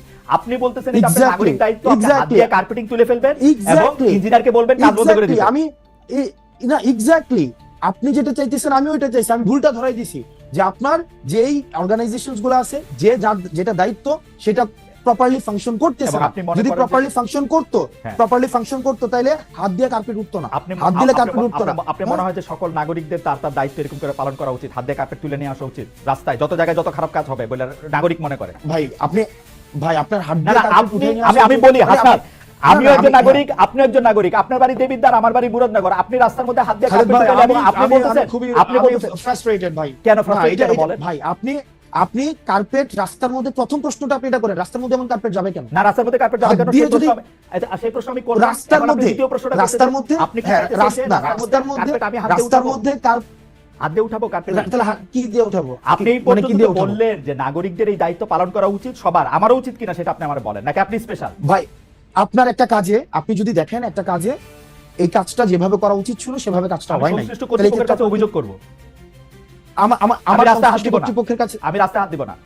এইটা আইন নিজের হাতে তুলে নেন। আমাদের দেশে আপনি যেটা করছেন সেটাও আইন নিজের হাতে তুলে নেন। আমাদের দেশে শুনেন, আমাদের দেশে আমি আইন নিজের হাতে তুলে নেই নাই, আমি আইন নিজের হাতে তুলে নিই। আমার দেশের কাজটা ঠিকভাবে হইতেছে না, সেই জিনিসটা হচ্ছে আমি দেখাইছি যে দেখেন এখানে 5টা স্তরে কাজটা ঠিকভাবে হইতেছে না, এবং সরকার এত কোটি টাকা ইনভেস্ট করার পরও আপনি এমন ভাবে কাজ করতেছেন যে কাজটা প্রপারলি, এটা কোনো ফাংশনালি হইতেছে না। যার যেটা করা দরকার ছিল সে সেটা করতেছে না, তাকে তখন ইঞ্জিনিয়ার এসে সেই কাজ বন্ধ করছে। তো তার মানে কি আমার দেশের যে প্রবলেমটা, সেই প্রবলেমটা নিয়ে আমরা কথা বলবো না? হাসনাত, আপনি দেখাবো না প্রবলেমটা, মানে প্রবলেমটা। হাসনাত, আপনি যে কাজটা করছেন এটার জন্য তো আমি বুঝতে পারছি আপনি অনেক প্রাউড। আপনি কি চান যে আমরা সবাই এইভাবে আমাদের কাজগুলি করি? না আমি প্রাউড না। না মনে করেন যে আমি আজকে আমি আবারও আমার উদাহরণ দিচ্ছি, আমি একজন সাধারণ নাগরিক, আমি ইনস্টিটিউশনগুলো যদি আমাদের দলের বড় নেতা না, আমি যদি এখন মুরাদনগরের রাস্তাটা দেখি আমি এটা হাত দিয়ে তুলবো কিনা? আমার প্রশ্ন সরল। আপনি যদি দেখেন কাজটা ঠিকঠাক ভাবে হইতেছে কিনা, এটা কি মানে এটা আমার দেখার দায়িত্ব, অবজার্ভ করা, মানে আমি দেখবো। আপনি আচ্ছা এটা দেখার দায়িত্ব আপনার না, কিন্তু আপনি যখন দেখছেন যে কাজটা ঠিকঠাক ভাবে হইতেছে না, বললাম আমি অভিযোগ করব। আমাদের দেশে ওকে ফাইন, আমাদের দেশের ওই কালচারটা, আপনি যে কালচারটা দেখেন আইডিয়াল কালচারটা, সেটা আমিও দেখি যে আমাদের দেশের ইনস্টিটিউশন গুলো প্রপারলি ফাংশন করুক, কিন্তু আমাদের দেশ করে নাই তো ভাই। আমরা তো দেখছি হচ্ছে রডের বদলে বাঁশ দিয়ে হচ্ছে ব্রিজ বানাইছে, রডের বদলে যে বাঁশ দিয়ে ব্রিজ বানাইছে, প্রপার অথরিটিকে যে বলছে না তো বছর ধরে প্রপার। আমি আসনাদ আব্দুল্লাহ তো হচ্ছে এর আগে কার্পেট উঠাই নাই দিয়া, তাহলে কার্পেট আপনারা তো অনেক বছর ধরে প্রপার অথরিটিকে অভিযোগ দিতেছেন, তো প্রপার অথরিটিকে অভিযোগ দেওয়ার পরে তাইলেও রডের বদলে বাঁশ গেল কেন? তাইলেও হচ্ছে আপনার কার্পেটিং হাত দিলে উঠে যায় কেন? প্রশ্নটা করেন, আমার মনে হয় যায় কেন? হাসনাত, হাত দিলে উঠে যায় কেন? হাসনাত, আমি আপনাকে বলি, আপনি যেই উদাহরণ জাতির সামনে রাখতেছেন, লক্ষ লক্ষ কোটি কোটি মানুষ আপনাকে ফলো করে, এই উদাহরণটা দিলে এই যে সাধারণ একজন মানুষ আমার মতো, সেও এই কাজটা নিজের হাতে করার ব্যাপারে উৎসাহী হবে কিনা সেটা আমি আপনাকে ভাইবা দেখতে বলছি। আপনি যেটা করছেন সেটা আপনার জন্য ঠিকই আছে, আপনি তো এটাই করবেন। ওকে, এটা করবেন কারণ আপনি নেতা, আপনি তো পদ দেখাবেন, আপনি নেতা, আপনি পদ দেখাবেন। এটা আরেকটা বিষয় আছে ভাই, এটা আরেকটা ইস্যু আছে, এটা আরেকটা বিষয় আছে। আমি আজকে কার্পেটে হাত দিয়ে উঠাইছি, যখন এর পরবর্তীতে ওই রাস্তাটা যে করবে, কন্ট্রাক্টর করবে অথবা হচ্ছে যে ইঞ্জিনিয়ার করবে, কার্পেট যেন হাত দিলে না উঠে এই বিষয়ে সে সচেতন। এবং বাংলাদেশে এরকম কাজ যদি আরো 4,500 হয়ে থাকে, 4,500 জায়গায় এরকম কার্পেটে হাত তোলা উচিত, তাই তো ব্যাপারটা? মানে এই 4.5 একটা বিচ্ছিন্ন ঘটনা, এটা তো বিচ্ছিন্ন ঘটনা না। এই মুহূর্তে অনেকগুলি জায়গায় এরকম কার্পেটিং আছে, সেগুলি মানুষ হাত দিয়ে তুলবে কিনা? আমার একটা কার্পেটিং উঠানোতে যদি বাংলাদেশের লক্ষ লক্ষ মানুষ কার্পেট উঠাইতে শুরু করে, আমার একটা কার্পেট উঠানোর এই এক্সাম্পলটা লক্ষ লক্ষ মানুষ যেন কার্পেট উঠাইতে না হয়, সেটার জন্য প্রশাসন প্রয়োজনীয় ব্যবস্থা। আচ্ছা ঠিক আছে, এটা আপনার ব্যাখ্যা। আপনি এই কাজটা কি, মানে এই কাজটা যে খারাপ হয়েছে সেটা কি আপনি এমনি জানেন না কেউ আপনাকে তদবির করে এটা জানাইছে? মানে আপনাকে কেউ জানাইছে? এটা আমার সাংবাদিক জানাইছে। এটা আপনাকে সাংবাদিক জানাইছে। আপনার কাছে কি এটা তদবির হিসেবে আসছে, নাকি আপনি আপনার নির্বাচনী এলাকা, যেখান থেকে আপনি নির্বাচনী করবেন বলে শোনা যায়, বা আপনার নিজের গ্রামের বাড়ি, দানা বাড়ি, দাদা বাড়ি, সেখানে যাচ্ছিলেন তারপর সেটা করছেন? না, এটা হচ্ছে যে আপনার আমাকে এলাকা থেকেও অনেকবার বলা হয়েছে এর আগেই। আমি নরমালি হচ্ছে খুব কম আমার এলাকায় যাওয়ার সুযোগ হয়। তো সেক্ষেত্রে একদিন আমাদের রেজিস্ট্রেশনের পরের দিন আমার হচ্ছে এক সাংবাদিক দেখাইলো যে এই রাস্তা না, আরো অনেকগুলো রাস্তা হচ্ছে এই ধরনের নিম্নমানের কাজ হচ্ছে, এবং দেখা যাচ্ছে যে এই ধরনের কোনো ব্যবস্থা নেওয়া হচ্ছে না। এলাকার মানুষও খুব ক্ষুব্ধ এবং হচ্ছে এই বিষয়ে যেন প্রয়োজনীয় ব্যবস্থা আমরা সবাই মিলে নেই, সেই জন্য আমি জাস্ট গিয়েছিলাম সেখানে এবং দেখলাম তো এই দুরূহ অবস্থা। কিন্তু আমি আবার নিজের প্রতি সরি ফিল করতেছি আসলে, যে আমার উচিত হয় না, আমার মাপ চাওয়া উচিত, একটা গণমাফ কর্মসূচি হয়তো একটা পালন করা উচিত আমার। মানে এটা কেন বললেন, আমাকে খোঁচা দিলেন? না, খুঁজে দেয় না, আমি গণমাফ কর্মসূচি আমি বুঝি না, আমার হঠাৎ করে realize অসুবিধা হয়েছে, নেই, কারণ সারা দেশে সবাই দেন, সারা ঠিক দেশে আছে। সবাই যদি এখন আমি বলি, সারা দেশে সবাই যদি কার্পেট উঠানো শুরু করে তাহলে তো আসলে আমার তো তাই, আপনি এটা তো আমি সেই খুব sorry আহ্বানই feel জানাইতেছেন, করতেছি। আমার কাছে মনে হলো আপনি তো নেতা, আপনি যেটা করবেন না, মানুষ তো আমি- তাই করবে। এই যে এখানে আমাকে আমি মানুষ, খুব এই sorry যে feel এখানে করতেছি। আপনার অনুসারীরা আমাকে মেসেজ করতেছেন, রাস্তা কি খালি চোখ দিয়ে বোঝা যায়, হাত দিয়ে উঠাইলি রাস্তা বোঝা যায় রাস্তা খারাপ।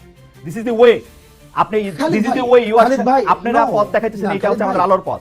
হয় এবার আমি খালিদ ভাই, পরবর্তী না, প্রসঙ্গে আসি, না, পরবর্তী প্রসঙ্গে আসি। হচ্ছে, আপনার আহ্বান আপনি জানাইছেন, না, আপনার আমরা- মেসেজ আপনি না, দিচ্ছেন, খালিদ ভাই, লোকে লোকে একটা না, বুঝছে। খালিদ ভাই, আমরা ডিসকাশনটা এমন জায়গায় পুট করতেছি, আপনি রাস্তাটা কেন হাত দিলে উঠে যায় আমরা সেই জায়গায় ডিসকাশনটা নিতেছি না, বরং সে কেন চোর ধরাই দিল, আরে, মানে চোর কেন ধরাই না, না, দিল, এটা হচ্ছে তার না প্রবলেম। না, আমার কথা হইলো চোর যদি বাংলাদেশে পুলিশ ছাড়া কম্পিটিটিভ অথরিটিটা যেই ধরুক, আমি সেই ব্যাপারে আপত্তি জানাবো। আপনার স্কুল আলাদা, আপনি বলবেন চোর আপনারই ধরে দেওয়া উচিত, এই হচ্ছে পার্থক্য। আপনি চোর ধরতে চাইলে এবার আপনি বিসিএস দেন, আজকে- ভাই আপনি অনেক মেধাবী মানুষ, না, আপনি আজকে- বিসিবি দেন, পুলিশের চোর ধরে। আজকে বিচারক হয়, বিচার করে। ওকে ফাইন, তাহলে আমরা ডিসকাশনটা আরেক জায়গায় নিই। না, discussion আমাদের- আমার নেওয়ার তাহলে দরকার নেই, আমি আমাদের- বললাম তো না, প্রশ্ন না, বেকার নিতে শেষ। হবে। না না ভাই, নিতে হবে, হ্যাঁ, কারণ বল। আমাদের দেশের আপনি যে পুলিশকে আপনি বলতেছেন কমপ্লিটলি ফেল করছে বা ইনস্টিটিউশনটা, এটা সিলেক্টিভ। যেমন পুলিশে এটা তো বাস্তবতা, রাজনৈতিক, অন্য কেউ কল দিলে কাজ হয় না, এখন হাসনাত আব্দুল্লাহ কল দিলে কাজ হয়। হাসনাত আব্দুল্লাহ কল দিলে কেন কাজ হবে? কেন? কারণ আছে সিলেক্টিভ আপনাদের- কেন হইলো? আপনাদের দলের লোক কেন উপদেষ্টা আছে সেজন্য। না না, কেন সিলেক্টিভ হইলো এটা? ধরেন আজকে আমার উপদেষ্টা আছে, আমরা তো এই চেষ্টা করতে চাইলাম হাসনাত, আমরা তো এই চেষ্টা করতে চাইলাম, আমরা তো এই চেষ্টা করতে চাইলাম। আপনারা নতুন বন্দোবস্তের কথা কয়ে অ্যাবসলিউটলি পুরো বন্দোবস্তের হাতে হাঁটতেছেন। We are in the same page ভাই, we are in the same page. আপনি মানে যেটা I চাইতেছেন agree, আমিও agree। সেটা চাইতেছি, হ্যাঁ। কিন্তু প্রবলেম হচ্ছে আপনি কিন্তু যেটা করতেছি চাইতেছেন আগেরটা। আমিও সেটা চাইতেছি করতেছি আগেরটা। না। প্রবলেম হইতেছে যেটা আপনি বিদ্যমান কনটেক্সটটাকে বিবেচনায় নিতেছেন না, আমি বিদ্যমান কনটেক্সটটাকে বিবেচনায় নিতেছি। বিদ্যমান Problemটা হচ্ছে কনটেক্সটে, এই জায়গায়। বিদ্যমান কনটেক্সটে দুই বিবেচনা নাম্বার, আমি নেই নাই, দুই আমি এটা নাম্বার। পুরো আওয়ামী লীগের আমলে শুনছি, বিকল্প নাই, বিদ্যমান কনটেক্সট বিবেচনা নিতেছি না, না, জঙ্গি আমি- আইসা না, করবে। না, আমি বিকল্প নাই, না, আমি সেই বিকল্প সেই নাই, জায়গা কথা থেকে একবার সেই বলি। জায়গা থেকে শুনছি যে আমি হাসান বিকল্প আব্দুল্লাহ নাই। বললে কাজ হয়, আমরা- হাসান আব্দুল্লাহ এসে রাস্তা তুলে আমি দেয়, তো- বন্ধ করে আমি দেয়। ভাই এটা তো আমি বললাম, এটা তো আমার জন্য দুঃখজনক যে আমি বললে দেখেন This has to stop, hospital- Hasnat, this has ভাই, to stop I immediately। understand, আইন আমি নিজের হাতে ওটাকে তুলে stop- নেওয়া, আমি ওটাকে চোর stop- ধরা। আমি স্টপ করতে চাই ভাই। দেখেন খালেদ ভাই, আইসিইউতে হসপিটালে আইসিইউ নাই, হসপিটালে আইসিইউ নাই ভাই। আমরা তো এখন হচ্ছে তদবিরের একদম মানে আমি সাগরে তদবিরটা নিয়ে ডুবে বলতে আছি। চাইছিলাম। আচ্ছা, আমি আপনার এই আসতেছি, আমি হসপিটালের একটু পরে আইসিইউর আসতেছি। প্রসঙ্গ আমি শুনছি, আমি তদবিরটা নিয়ে একটু বলেন তো, একবারে বলেন ভাই, যে আপনার কাছে কি অনেক হ্যাঁ। তদবির আসে, সারাদিন তদবির আসতে থাকে, মানে আপনি কি অনেক ও, তদবির করেন? তদবির আমি বলি, যেমন 5 আগস্টের পরে যাদের সাথে পরিচয় হয়েছে, 5 আগস্টের পরে যাদের সাথে পরিচয় হয়েছে, কারোর সাথে যদি 2 মিনিট কথা হয় সে একটা তদবির করে, ইভেন টকশো শেষে হোস্ট তদবির করে, হুম। মানে টকশো শেষে হোস্ট তদবির করে। Okay. তো সেই জায়গায় হচ্ছে এই যে তদবির করাটা কেন তদবির করছে, কারণ এই তদবির যারা করে আমি তাদেরও যেমন সমস্যা, একই সাথে একটা সিস্টেম ডেভেলপ করে নেই ভাই। কেমনি সিস্টেম ডেভেলপ করে নাই? দেখা যাচ্ছে যে রোগী যখন হসপিটালে যায় আইসিইউ নাই, তাকে বলা হয় আইসিইউ নাই, তার আইসিইউ লাগবে, আইসিইউ নাই। কিন্তু রাজনৈতিক যে দলগুলো রয়েছে আমি এখন এসে দেখতেছি তারা ফোন দিলে কিন্তু ঠিকই কাজ হয়। আপনি আজকে দেখেন রাস্তাতে তো দেবিদ্বারে 4 লক্ষ মানুষ আছে, 4 লক্ষ মানুষ থাকা সত্ত্বেও সেখানে হচ্ছে রাস্তায় এই ধরনের কাজ করার আমরা তো মানে সেই সাহসটা পাইছে। হাসনাত, আমরা এটার পরিবর্তনটা ভাই আমরা তো চাইছি, কিন্তু absolutely এটা unfortunately- পরিবর্তনটা চাইছি, হ্যাঁ, absolutely কিন্তু এটা পরিবর্তনটা চাইছি। আনফরচুনেটলি তো সেটা ভাই, আনফরচুনেটলি সেটা তো ওভারনাইট হচ্ছে না, আনফরচুনেটলি সেটা ওভারনাইট হচ্ছে না। এবং আমরা অনেক জায়গায় আশাহত হয়েছি, আমরা বারবার করে এই সিস্টেম ডেভেলপ। দেখেন আপনি যে বললেন চোর পুলিশ ধরে দিবে, পুলিশ সংস্কার কমিশনে দেখেন, আজকে আপনি প্রশাসন সংস্কার কমিশন দেখেন, আজকে আপনি এনবিআরও আজকে আন্দোলন চলতেছে, সংস্কার কমিশন দেখেন। আমাদের মনস্তাত্ত্বিক ভাবে এটার একটা হচ্ছে মানে আমার মনে হয় যে জাতিগত একটা পিউরিফিকেশন প্রয়োজন, একদম সবাইকে একসাথে পিউরিফাই করা প্রয়োজন। আদারওয়াইজ আমরা আসলে যেভাবেই বলি না কেন এটা সংস্কারটা এখন আস্তে আস্তে এটা চ্যালেঞ্জিং হয়ে দাঁড়াইতেছে। ভাই আপনি মনে হয় হচ্ছে আমি পরবর্তী মানে না, future আছে। সেটা ঠিক আছে, আমি আপনার ব্যাপারটা বুঝতে পারতেছি। আমারও মনে হয় হাসনাত, আমি আর আপনি একদমই সেম পেজে, কিন্তু আপনার যে যুক্তি সেই যুক্তি তো আপনারই যুক্তি, বহুবার আপনার সঙ্গে আমার কথা হয়েছে এখানে। সেইটার ক্ষেত্রে তো আমি আর আলাদা করে আপনাকে আর কনভিন্স করতে পারবো না। কিন্তু আমার কাছে মনে হয়েছে আইন নিজের হাতে তুলে নেওয়ার যে চর্চা গত 15 বছর ধরে ইনস্টিটিউশনগুলি ধ্বংস করার জন্য ছিল, সেই একই চর্চা, একই ফাঁদে, একই রাস্তায় আমরা যেন না হাঁটি। এটা হচ্ছে আমার প্রশ্ন। আপনার এটা নিয়ে কোনো মন্তব্য করার দরকার নেই, আপনার যুক্তি আমি জানি। আমি এটাকে শতভাগ মানি, একই সাথে আমি এটাও চাই কোনো রাজনীতিবিদ যেন তদবির করতে না হয়, কোনো রাজনীতিবিদদের যেন যাওয়া না লাগে, কোনো রাজনীতিবিদদের ফোনে যেন কোনো ফাইল না ছোটে। আর ঠিক আছে, এটা যেন অটোমেটিক একটা প্রসেসে দাঁড়ায়, এটা যেন একটা অটোমেটিক প্রসেস হয়। ঠিক আছে, আমাদের কারণ- আমাদের গবেষণা, আমি আসলে চট করে এমনিতে সময় শেষ হয়ে যাচ্ছে এবং মানে কিছুটা সময় আপনার থেকে একটু বাড়তি নিতে চাই। আমাদের গবেষক দল একটি ছোট কোড পাঠিয়েছে আপনাকে একটি পড়ে শোনানোর জন্য। সেটি হচ্ছে যে এর আগের প্রসঙ্গে, ওই হেফাজত ইসলামের জনসভায় যাওয়া প্রসঙ্গে, সেটা হচ্ছে এনসিপির সিনিয়র যুগ্ম আহ্বায়ক আরিফুল ইসলাম আদিব বলেছিলেন, হেফাজত ইসলামের সমাবেশে দল হিসেবে এনসিপিকে আহ্বান করা হয়নি, অভ্যুত্থান পরবর্তী নেতা হিসেবে ব্যক্তিগত জায়গা থেকে হাসনাত আব্দুল্লাহ এই সমাবেশে অংশ নিয়েছেন। তিনি আরো বলেছিলেন যে ওই সমাবেশে অংশগ্রহণ করবে কিনা এটা এনসিপি জানতো কিনা, এই প্রশ্নের জবাবে তিনি বলছেন, কোর্ট যাবে এটা জানতাম, যাওয়ার বিষয়ে আমরা নেতিবাচক ছিলাম না। হয় এটা হচ্ছে তার মন্তব্য। আমরা পরবর্তী প্রসঙ্গে যাই। এনসিপি হিসেবে দাওয়াত করা হয়নি সেটি তিনি বলেছেন জনাব আদিব। আমরা পরবর্তী প্রসঙ্গে যাই। আমরা দেখেছি যে সাবেক রাষ্ট্রপতি জনাব আব্দুল হামিদের থাইল্যান্ড যাওয়ার বিষয়টির প্রতিবাদে আপনার নেতৃত্বে যমুনা ও শাহবাগের আন্দোলনের মুখে সরকার আওয়ামী লীগের কার্যক্রম নিষিদ্ধ করে, কিন্তু হামিদ সাহেবের দেশত্যাগ যে শুধু চিকিৎসার জন্য ছিল, সরকারের অনুমোদনের ভিত্তিতেই সেটা ফিরে এসে তিনি প্রমাণ করেছেন। আমাদের অনুষ্ঠানে বা অন্যান্য জায়গায়, আমাদের অনুষ্ঠানে এক বিএনপি নেতা জয়নুল আবদিন ফারুক তিনি সরকারের দিকে আঙুল তুলে বলেছেন, হামিদ ইস্যুতে সরকার এনসিপিকে দিয়ে নাটক মঞ্চস্থ করিয়েছিল আওয়ামী লীগের কার্যক্রম নিষিদ্ধ করার জন্য। আপনি সেই নাটকের কেন্দ্রীয় চরিত্রে অভিনয় করেছিলেন কিনা সেটি হচ্ছে প্রশ্ন। বিএনপি নেতার অভিযোগ নিয়ে কি বলবেন, যে সেটি আসলে নাটক ছিল কিনা, সরকার এনসিপিকে দিয়ে নাটক করিয়েছিল কিনা? না, সরকার এনসিপি দিয়ে নাটক করেনি। সরকারের হচ্ছে এখানে একটা ব্যর্থতার পরিচয়, যে এতদিন পরেও একটা দীর্ঘদিন আমরা বারবার করে বলে আসছিলাম যে আওয়ামী লীগের বিষয়টা সিদ্ধান্তে আসতে, কারণ আওয়ামী লীগের এই বিষয়টাকে সিদ্ধান্ত নিয়ে আসলে আমরা দেখতে পাচ্ছিলাম যে সংকট আসলে ঘনীভূত হচ্ছে, কোনো সিদ্ধান্তে আসা যাচ্ছে না। সেই জায়গা থেকে বারবার বলা সত্ত্বেও আমরা দেখছিলাম যে আওয়ামী লীগের বিষয়ে কোনো সিদ্ধান্ত না এসে ক্ষেত্র বিশেষে বিভিন্ন জায়গায় ফেসিলিটেট করা হচ্ছে, এবং সেটার অংশ হিসেবে আমাদের কাছে ওই যে সাবেক রাষ্ট্রপতিকে থাইল্যান্ড পাঠানোর বিষয়, সেক্ষেত্রে সরকার থেকে আমাদের কাছে মনে হয়েছে সেটা যে সরকার জড়িত। এবং এনসিপি, আপনি যে বলছেন যে এনসিপি দিয়ে নাটক মঞ্চস্থ হয়েছে, বিষয়টা এমন না।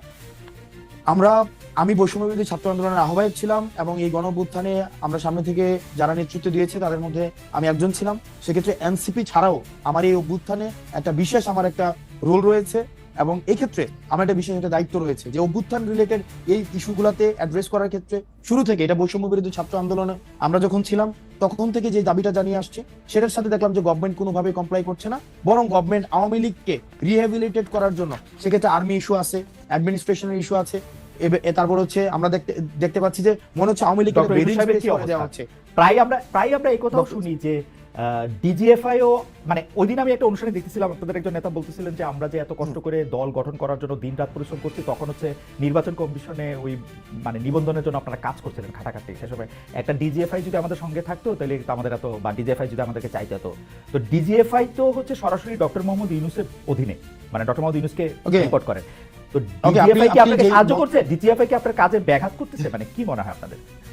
ওকে, এই ঘটনাটা যে বলেছে এটা হিস্টোরিক্যাল জায়গা থেকে, কারণ আমাদের দেশে যে যেমন আমাদের 150টা দল গঠন করা হয়েছে, আপনার পার্টি মনে রেজিস্ট্রেশন করছে।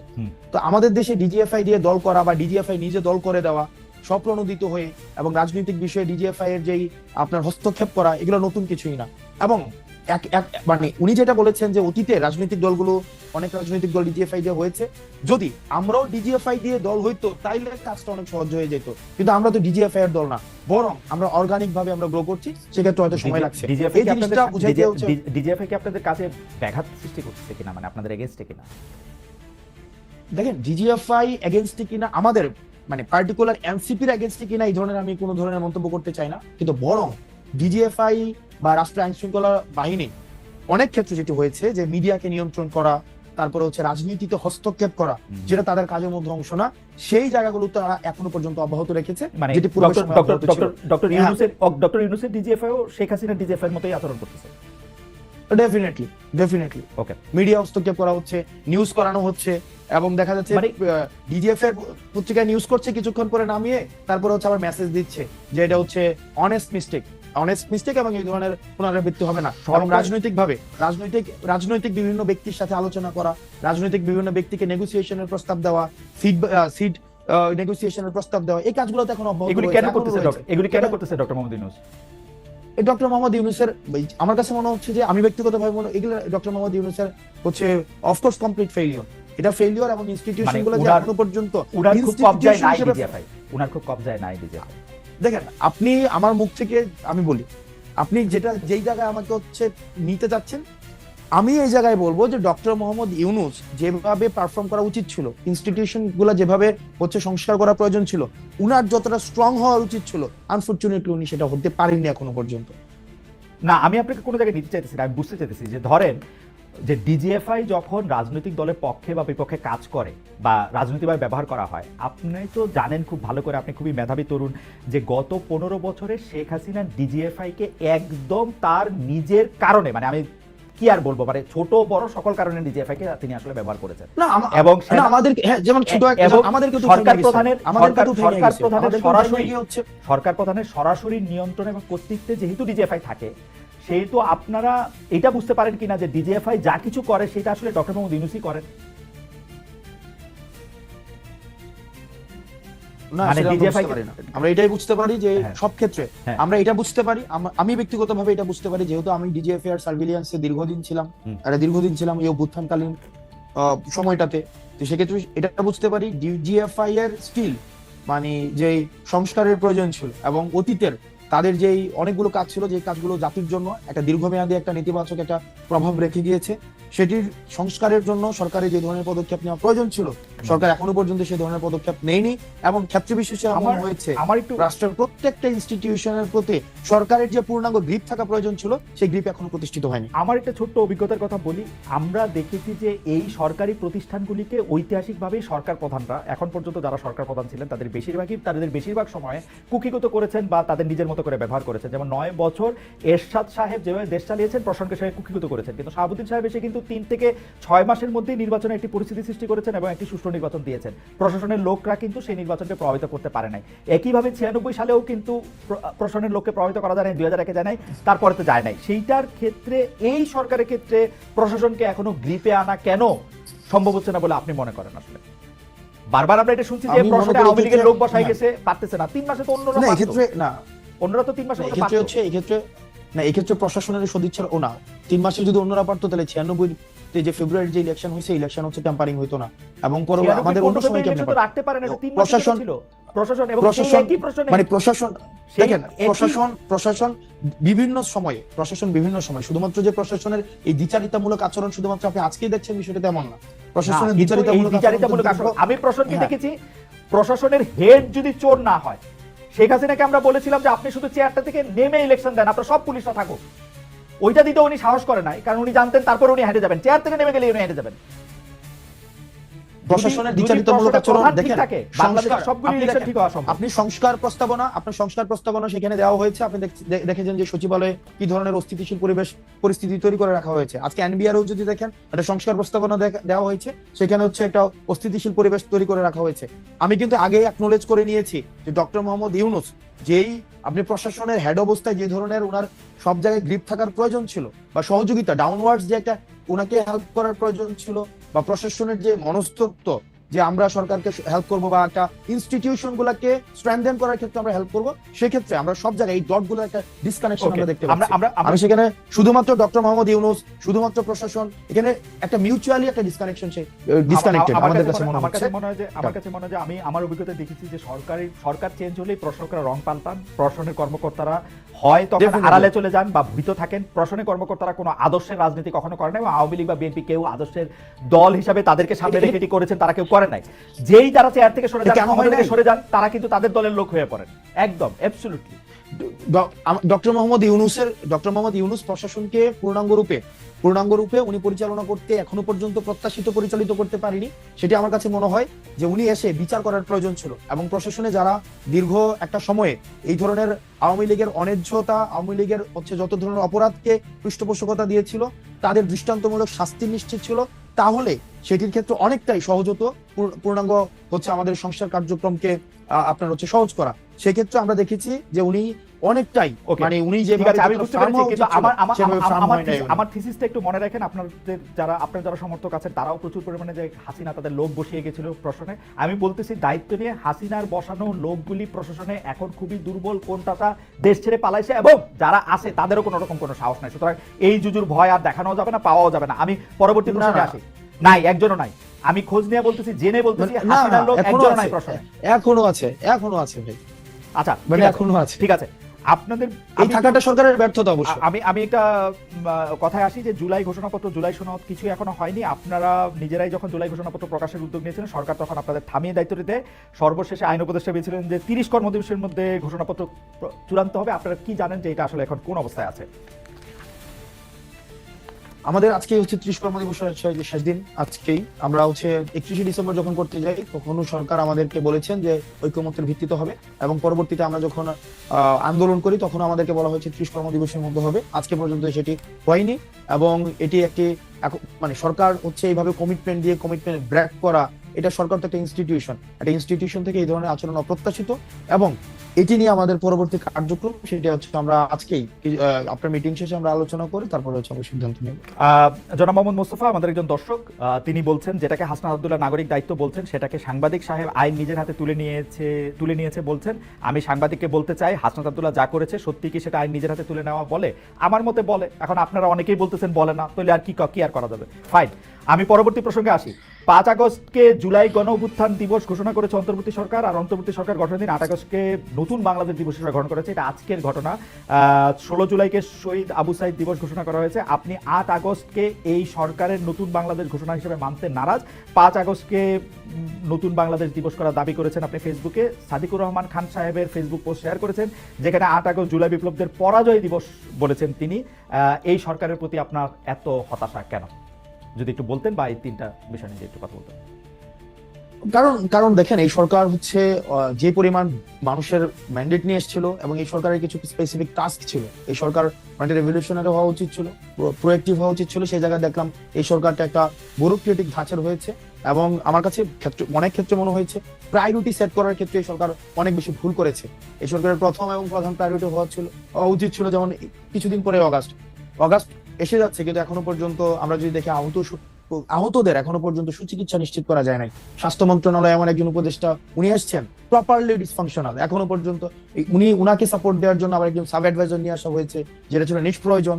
এখানে হচ্ছে আমরা ফিল করছি, আমি ব্যক্তিগতভাবে ফিল করছি, আমার দলীয় কোনো বক্তব্য না, আমি ব্যক্তিগতভাবে ফিল করছি যে যাদেরকে অ্যাডভাইজর হিসেবে নিয়োগ দেওয়া হয়েছিল সবাইকে না, কিছু অ্যাডভাইজরকে সিলেক্ট করা ভুল হয়েছে, এবং এখনো পর্যন্ত তারা প্রপারলি ফাংশন করতে পারে নাই। কিছু অ্যাডভাইজর রয়েছে যাদেরকে যে বেতন দেওয়া হচ্ছে, ওনাদের আসলে কি কাজের জন্য বেতন দেওয়া হচ্ছে, কাজের ক্ষেত্রে কতটা উনি ইম্প্যাক্টফুল ভূমিকা রাখতে পারছে, সেটা এখনো পর্যন্ত হচ্ছে যথাযথভাবে অ্যাডভাইজারদের প্রসঙ্গে এই কথা বলছেন। জি বলেন।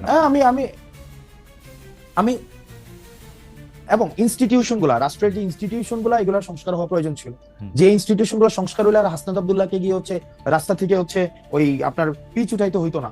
ওই ইনস্টিটিউশনগুলো সংস্কার হওয়া উচিত ছিল, পুলিশ সংস্কার হওয়া উচিত ছিল, আপনার হচ্ছে জুডিশিয়ারি সংস্কার হওয়া উচিত ছিল। হ্যাঁ, জুডিশিয়ারি অনেক কাজ আগাইছে, আমরা এটা আপনি আরো অনেক বেশি ভালো বলতে পারবেন টেকনিক্যাল জায়গা থেকে। জুডিশিয়ারি নিয়ে ইতিবাচক, কিন্তু অন্যান্য যে অর্গানসগুলো রয়েছে রাষ্ট্র কমপ্লিট ফেল করেছে। বিশেষ করে আমাদের ডিফেন্সিভ মেকানিজম, আমাদের যেই আইন শৃঙ্খলা রক্ষাকারী বাহিনী যারা রয়েছে, এখনো পর্যন্ত কোনো সংস্কার হয় নাই, যেটা আমাদের জন্য দীর্ঘমেয়াদী, আমাদের জন্য একটা আমাদের যে প্রত্যাশা ছিল, এই প্রত্যাশাটা আমরা সেখানে হতাশ হয়েছে। আপনি যদি দেখেন যে এই সরকার একটা সবার ঐক্যমত্যের ভিত্তিতে আমাদের হচ্ছে একটা গ্রহণযোগ্য ডেমোক্রেটিক ট্রান্সফরমেশনের দিকে যাওয়ার জন্য যে শর্তাবলী রয়েছে, সেগুলো খুব দ্রুততম সময়ের মধ্যে, আমরা একটা খুব অপ্রয়োজনীয় একটা আলাপের মধ্যে রয়েছি যে নির্বাচন আগানো পিছানো, নির্বাচন এটা খুবই নিষ্প্রয়োজন একটা আলাপ। বরং যে সংস্কারগুলো হওয়ার কথা ছিল, সেগুলো যদি পসিবল হয়, এগুলো যদি এই বছরের মধ্যে পসিবল হয়, মানে যত দ্রুত পসিবল এগুলো করা উচিত ছিল। কিন্তু সরকার সেইখানে একটা ল্যাথার্জিক একটা ভূমিকা পালন করছে। একটা ঐক্যমত কমিশন করেছে, এই ঐক্যমত কমিশনে সেখানে আলোচনা করা হয় যে পূর্বের ব্যবস্থা রাখবে কি রাখবে না, এটা করবে কি করবে না। মানে আমি যেটা একটা ধাঁধার মধ্যে, অর্থাৎ ডক্টর মোহাম্মদ ইউনূসের কাছ থেকে আমাদের যে বিপুল প্রত্যাশা ছিল, অ্যাডভাইজরদের কাছ থেকে যে বিপুল প্রত্যাশা ছিল, এই প্রত্যাশার জায়গা থেকে আমাদের প্রত্যাশা এবং প্রাপ্তির মধ্যে একটা দৃশ্যমান একটা ব্যবধান রয়েছে। সেটার কারণে হচ্ছে এটা কি হাসনাত আব্দুল্লাহর মত না এনসিপির মত মোটামুটি এটা কাছাকাছি, অ্যাডভাইজারদের ফেলিওরের কথা বলেন। আমি এনসিপির আমার পার্টি বক্তব্য দেই নাই, আমি আমার ব্যক্তিগত হচ্ছে আমার মতামত আমি জানিয়েছি। ওকে, ঠিক আছে। আমাদের একজন দর্শক, ইন্টারেস্টিং, আজকের এপিসোডটা পুরাই একটা ফেইল্ড প্রজেক্ট ছিল। Thank you. আমি লাস্ট প্রশ্ন আপনাকে করি, সেটা হচ্ছে যে আপনার পদ পদবি উল্লেখ করে জাতীয় মানে আপনি এনসিপি নেতা হাসনাত আব্দুল্লাহর কথা বলা হয়েছে হচ্ছে এরকম দুদক মহাপরিচালক আপনি দুদক নিয়ে যে মন্তব্য করেছেন যে ঘুষ দাবি করেছেন ঊর্ধ্বতন কর্মকর্তারা 1 লাখ টাকা চা খেতে লাগে এই জাতীয় সেটিকে যাচাই বাছাইহীন ও মানহানিকর। আবার পরে আমি আজকে আবার দেখলাম যে আরেকটা নিউজ আছে যে তিনি আসলে বোঝেন নাই সেজন্য বলেছেন। দুদক নিয়ে আপনার অবস্থানে কি কোনো পরিবর্তন আছে? কে বুঝেন নাই, মানে কে বুঝেন নাই বলেছে? সেটা বোধহয় দুদকের এক মহাপরিচালক বোধহয় এই মন্তব্য করেছেন যে হাসনাত সামথিং ঠিক মতো বোঝেন নাই, সেই জন্য হয়তো এরকম মন্তব্য করেছেন, বা তার কাছে ঠিক খবরটা নাই, সেই জন্য সেই চা খাওয়ার দাবি বা 1 লাখ টাকা ঘুষের দাবি এইসব প্রসঙ্গের কথা বলেছেন। আমি তো সেটা ভিডিও রেফারেন্স শো দিয়েছি, সেটা তো হচ্ছে কি কথা হয়েছে না হয়েছে ওখানে, এবং এটা সিরিজ অফ ডিসকাশনস ছিল, আচ্ছা, ডিসকাশন, এবং হচ্ছে দুদকে হচ্ছে গিয়ে টাকা দেওয়ার কথা বলা হয়েছে, এবং দুদক থেকেই হচ্ছে বারবার এই কথাগুলো বলা হচ্ছিল। তো টাকা কিভাবে নিয়ে যাবে, কার কাছে টাকা দিবে, অর্থাৎ ডিসকাশনের সেকেন্ড ফেজটা হচ্ছে আপনার যে পোস্টে সেখানে ছিল। অর্থাৎ আপনি মনে করছেন যে দুদক এরকমই একটা সংস্থা হিসেবে রয়ে গেছে যে সংস্থার মধ্যে আসলে আকণ্ঠ দুর্নীতি পরায়ণ, এবং আপনি আসলে একটা অডিও ক্লিপ বা একটা অডিও ক্লিপিত মানে টেলিফোন সংলাপের বিষয়ে আপনি সংযুক্ত করেছিলেন, যেখানে দেখা যাচ্ছে যে দুদকের কর্মকর্তারা টাকা পয়সার ব্যাপারে কথা বলছেন। এবার আমরা আমার প্রশ্ন শেষ, আমি একটু মন্তব্য করতে চাই যে আপনি আপনাকে আমরা দেখি মানে কেউ আপনাকে, এই যে আমি যে শহরটাতে থাকি সেই নিউ ইয়র্ক শহরের একজন তরুণ নেতা জোরান মামদানি, যিনি আসলে ডেমোক্রেটদের পক্ষ থেকে মেয়র পদে লড়াই করার জন্য নিউ ইয়র্কবাসী তাকে ম্যান্ডেট দিয়েছেন। এটি প্রায় মানে একরকম নিউ ইয়র্কের ইতিহাস অনুসারে এটি প্রায় নিশ্চিত যে তিনি আসলে মেয়র হতে যাচ্ছেন, যেখানে আসলে ডেমোক্রেটের প্রধান। বড় কোনো ডেমোক্রেটিক শক্তি যদি আবার 2-3 জন এক হয়ে তার বিরুদ্ধে না দাঁড়ান, তাহলে হয়তো মানে ইন্ডিপেন্ডেন্ট হিসাবে যেটি শোনা যাচ্ছে সেটি যদি না দাঁড়ান, তিনি হয়তো পরবর্তী মেয়র হতে যাচ্ছেন। তার সঙ্গে আপনাকে তুলনা করা হচ্ছে, আমার সুযোগ হয়েছিল তাকেও ইন্টারভিউ করার। কিন্তু আমি আপনাকে যেহেতু খুব ভালো করে খেয়াল করি, আমি দেখতে পাচ্ছিলাম যে আপনি আওয়ামী লীগের পক্ষে যারা কাজ করেছেন বা স্বৈরাচার ফেসিস্টদের পক্ষে যারা কাজ করেছেন, এমনকি যারা আপনি যেটাকে বলেন সম্মতি উৎপাদনের জন্য কলম সৈনিকও যারা ছিলেন, যারা টকশো থেকে সম্মতি উৎপাদন করেছেন, তাদের বিরুদ্ধেও আপনি আসলে ব্যবস্থা চান, তাদেরকেও আপনি এক ধরনের শাস্তির আওতায় আনতে চান, এবং তাদেরকে এই শাস্তির আওতায় না আনলে আমাদের রাজনীতির গতিপথ ঠিক হবে না বলে আপনি মনে করেন? এই যে সম্মতি উৎপাদনের যে রাজনীতি, সেই রাজনীতিতে হাসনাত আপনি একজন খুবই উজ্জ্বল তরুণ, এই রাজনীতি সম্মতি উৎপাদনের রাজনীতি আপনি নিজেকে কোথায় দেখেন 2024 সাল পর্যন্ত? কেন আমি এই কথা বলছি, কারণ আপনার সঙ্গে কথা হবে বলে অনেকে আমার কাছে এই মেসেজ পাঠিয়েছেন যে আপনিও তো 2020, 21, 22, 23, 24 খুবই আগ্রহ ভরে বঙ্গবন্ধুর কথা লিখেছেন, স্লোগান দিয়েছেন, বক্তৃতা দিয়েছেন, খুবই সুন্দর করে কি বলে ক্রোর পত্রে লেখা ছাপিয়েছেন, আপনি যেহেতু ভালো বলেন, অনেকে বুঝিয়েছেন, সেই ক্ষেত্রে সেইটা আপনি যখন আপনাকে দেখেন, আপনি এটাকে কিভাবে বিবেচনা করেন? আমার জীবনে আমি একটা বক্তব্য দেই নাই, একটা মিছিলে যাই নাই, 1 মিনিটের জন্য আমি কোনো ছাত্রলীগ করি নাই। আপনি যদি খুব খেয়াল করে দেখেন, আমি পুনরাবৃত্তি করছি, আমি আমার জীবনে পুনরাবৃত্তি করছি, 1 মিনিটের জন্য আমি শেষ করি, 1 মিনিটের জন্য আমি ছাত্রলীগ করি নাই। ক্যাম্পাস লাইফে আমি ক্যাম্পাসে আসি 2016 সালের ডিসেম্বরের লাস্ট উইকে ক্যাম্পাসে আসি, এবং ক্যাম্পাস থেকে চলে আসা পর্যন্ত ছাত্রলীগ বিরোধী আমার সবসময় অবস্থান ছিল, গ্যাস্ট্রোম বিরোধী অবস্থান ছিল, গণরম বিরোধী অবস্থান ছিল, এবং সেটি নিয়ে আমার আন্দোলনেরও আমার ইতিহাস রয়েছে। এখন আপনি যদি আমার ফেসবুকে যান, ওই 2টা লেখা এখনো পর্যন্ত আমি হচ্ছে অনলিমি করি নাই, এখনো পর্যন্ত আছে 2টা লেখা। একটা হচ্ছে যে বঙ্গবন্ধুকে সেখানে হচ্ছে জন্মদিনের শুভেচ্ছা জানানো। আপনি যদি 2020 সালে বঙ্গবন্ধুর জন্মদিনে 100 কোটি টাকা বরাদ্দ দেওয়া হয়েছিল, মনে আছে কিনা আপনি দেখেন, যে শতবর্ষর জন্মদিনে 100 কোটি টাকা বরাদ্দ দেওয়া হয়েছিল, এবং আপনি যদি ওই পোস্টের আপনি ক্যাপশনটা পড়েন, ওই ক্যাপশনের মধ্যে ওই শেখ মুজিবের একটা উক্তি লেখা আছে যে যেই দেশের মানুষ খাইতে পায় না, যে দেশের মানুষ হচ্ছে এখনো পর্যন্ত অন্ন বস্ত্র বাসস্থানের জোগাড়ি করতে পারে নাই, তাদের আবার কিসের জন্মদিন, তাদের আবার কিশোর জন্মদিন। অর্থাৎ যে ব্যক্তি এই কথা বলে গেছে তার জন্য আপনি 100 কোটি টাকা দিচ্ছেন, সেটা হচ্ছে মার্চ মাসে। তখন আমি শেষ করি, তখন আমাদের হচ্ছে করোনার ইস্যুটা চলে আসছিল 2020 সালের হচ্ছে খুব সুন্দর মার্চে হলগুলো বন্ধ হয়ে যায়, মার্চের সেকেন্ড উইকে বা ফার্স্ট উইকের দিকে হলগুলো বন্ধ হয়ে যায়। সেটাকে মিন করার জন্য হচ্ছে আমি ওই ক্যাপশনটা দিয়েছিলাম। আপনি যদি এখনো যান, আপনি সেখানে এটা দেখতে পাবেন। আমি এটা অনলিমি করি নাই, কারণ আমার চিন্তার ওইটাতে পরিবর্তন আমি করি নাই। ওকে। দ্বিতীয়ত ইত্তেফাকে খুব সম্ভবত আমরা একটা লেখা আসছিল ইত্তেফাকে, যে বঙ্গবন্ধুর জন্মদিনে, অর্থাৎ ওই বছরই তার জন্মদিনে হচ্ছে একটা শুভেচ্ছা জানানোর জন্য। এখন আপনার একটা হিস্ট্রিতে আপনি শেখ মুজিবকে 2020 আপনার সালে? দুই ভাবে সেখানে অ্যানালিসিস করতে হবে। হ্যাঁ 2020 সালে, 2020 সালে। সেটা 2020 সালের পত্রিকাতে হুম। আমি ডেট ধরে ধরে বলতে পারবো। হুম। 17ই মার্চ আমাদের হলগুলো বন্ধ হয়ে যায় খুব সম্ভবত মার্চের ফার্স্ট উইকের দিকে। হুম। অর্থাৎ সরকার অনেক জাঁকজমকপূর্ণ শতবর্ষ পালন আমার করার অসুবিধা নাই, আপনি উদ্যোগ বলেন নিয়েছিল। 2020-এ আপনি হ্যাঁ। এরকম একটা লেখা ইত্তেফাকে লিখছিলেন, তাই তো? হ্যাঁ আমি লিখছিলাম ইত্তেফাকে, আচ্ছা, আমি ইত্তেফাকে লিখেছিলাম, কিন্তু হ্যাঁ। আপনি আমার পুরো ব্যাকগ্রাউন্ড, আপনি আমার ইউনিভার্সিটি লাইফ, আপনি পুরো জায়গায় ছাত্রলীগ করা কি খারাপ? জন সার্জিস তো করতেন ছাত্রলীগ করা আমি আপনি দেখি। না আমি আমার এক্সপিরিয়েন্স খুবই বাজে, কারণ ছাত্রলীগ আমাকে হল থেকে বের করে দিতে চাইছে, 11 তলায় উঠে আমাকে ঘাট ধরে হচ্ছে 11 তলা থেকে সেইটা- ফেলে মেরে ফেলতে চাইছে, মানে আমার রুম দখল করছে। 2020 হ্যাঁ, আমার সালে- এক্সপিরিয়েন্স, 2020 আমার সালে- পরীক্ষার আগের রাতে আমাকে পরীক্ষার আগের রাতে হল থেকে বের করে দিতে চাইছে। 2020 সালে না, 2017, আমি 2017 সালের কথা বলছি। আচ্ছা, 2017 সালে ওকে, 2020 আমার সালে, ইউনিভার্সিটি 2020 সালে আপনি যখন এবং বিজয় 71 হলে আমি বিজয় 71 হলে যদি একজন ব্যক্তি ছাত্রলীগ বিরোধিতা সবসময় ভোকাল ছিল, কোন ধরনের হচ্ছে ওই যে মানে পেসিভ কোনো বিরোধিতা না, সেটা ছিল হাসনাত আব্দুল্লাহ। আপনি খুঁজে নিয়ে দেখতে পারেন, বা Okay. এখনো পর্যন্ত আমার যারা ব্যাচমেট আছে, আমার বন্ধু যারা আছে, Fantastic. এবং আপনি যদি একটা জিনিস দেখেন, এই যে নাহিদ, আসিফ, তারপর হচ্ছে আপনার যারা ফেসিবাদ বিরোধী যে রাজনৈতিক দলগুলো ক্যাম্পাসে তখন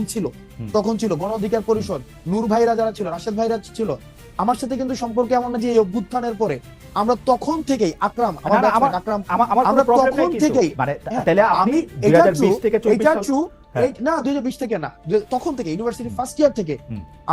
আমি তখন থেকেই, হয়তো আমি কোনো রাজনৈতিক দলের ছিলাম না, গণ অধিকার পরিষদের ছিলাম না, স্যাডের ছিলাম না, কোনো স্টুডেন্ট এগেইনস্ট টর্চার, একটা হচ্ছে সেখানে একটা ইয়া হয়েছিল, স্টুডেন্ট এগেইনস্ট টর্চার, সালাউদ্দিন সিফাত যেটা করেছে, আমরা তখন চেষ্টা করেছি ছাত্রলীগের এই যে নির্যাতন গুলাকে কিভাবে হচ্ছে আমরা ভিজুয়ালি দেখানো যায়, ইন্টারন্যাশনাল মিডিয়াতে সেগুলোকে প্রচার করা যায়।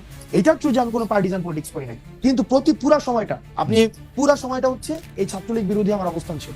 ওকে, থ্যাংক ইউ সো মাচ। তাহলে আপনি মনে করেন যে ওই সময় আপনার যে অবস্থান ছিল, সেই অবস্থানটা মানে কোনো একটা চাপের মুখে দ্বারাও মনে করেন আপনি বঙ্গবন্ধুর জন্য যে লেখা লিখছেন, সেটা হচ্ছে আপনি আপনার জায়গা থেকেই লিখছেন। এই লেখাকে এখন আবার আপনি লিখবেন নাকি এটা আবার একটু কারেকশন করে লিখবেন? আমি সেটাই জানতে চাইছিলাম। আপনার অবস্থা আমি তো অনলাইনে করি না এখনো, কারণ আমি ওইটাকে এখনো বিশ্বাস করি, যে দেশের মানুষ, আমি এখনো বিশ্বাস করি আমার ওই লেখাটা এখানে যেটা আছে, আমি তো চাইলে অনলাইনে করে ফেলতে পারতাম। এত গালাগালি, এত ট্রোল, এত প্রশ্ন, আমি তো অনলাইনে করতে পারতাম। Okay. অনলাইনে করি নাই, আমি কেন করবো অনলাইনে? Okay. আর আমি যেখানে আমার পার্টিও যদি সেখানে কোনো ধরনের কখনো আবার এক ধরনের মানে নীতি বিবর্জিত কোনো কাজ করে, সেক্ষেত্রে আমি আমার পার্টির সমালোচনা করবো, এবং আমার পার্টির এটাই হচ্ছে একটা ইউনিক একটা ক্যারেক্টারিস্টিক্স, যেটা হচ্ছে আমরা নতুন যে রাজনৈতিক বন্দোবস্ত বলছি, সেই রাজনৈতিক বন্দোবস্ত সেটা একটা অংশ। জনাব হাসনাত আব্দুল্লাহ, আপনাকে অনেক ধন্যবাদ আমাদেরকে সময় দেওয়ার জন্য। আমাদের সময় শেষ। আপনি যদি দর্শকদের উদ্দেশ্যে নতুন দল এনসিপির পক্ষ থেকে বা আপনার নিজের পক্ষ থেকে, সামনে নির্বাচন আছে বা নির্বাচন নাই আমি জানি না, নির্বাচনের ডেট এখনো ঘোষণা করা হয় নাই, আপনি যদি কিছু বলতে চান আপনি বলতে পারেন, মানে যারা আমাদের দর্শক আছে তারা আপনাকে শুনছেন। আমার একটা বিষয় হচ্ছে যে আমরা কালচারালি সফিস্টিকেটেড হওয়ার জন্য আরো অনেক সময় লাগবে।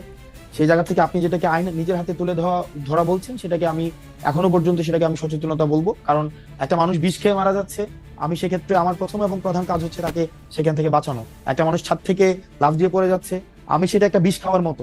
আমাদের দেশের যেভাবে এখানে একটা মানুষ মারা গেলে একটা মানুষের ক্ষতি, আর সেখানে হচ্ছে শত শত মানুষকে বিভিন্নভাবে রাষ্ট্র মেকানিজমের মধ্য দিয়ে মানুষকে বোকা বানিয়ে আমাদেরকে ক্ষতিগ্রস্ত করেছে, এবং সেটির বিরুদ্ধে প্রতিবাদ করাকে এবং সেটির বিরুদ্ধে ইনস্টিটিউশনগুলো যেন যথাযথ ব্যবস্থা নেয়, সেটিকে আমি কখনই আইন নিজের হাতে তুলে নেওয়া আমি বলবো না।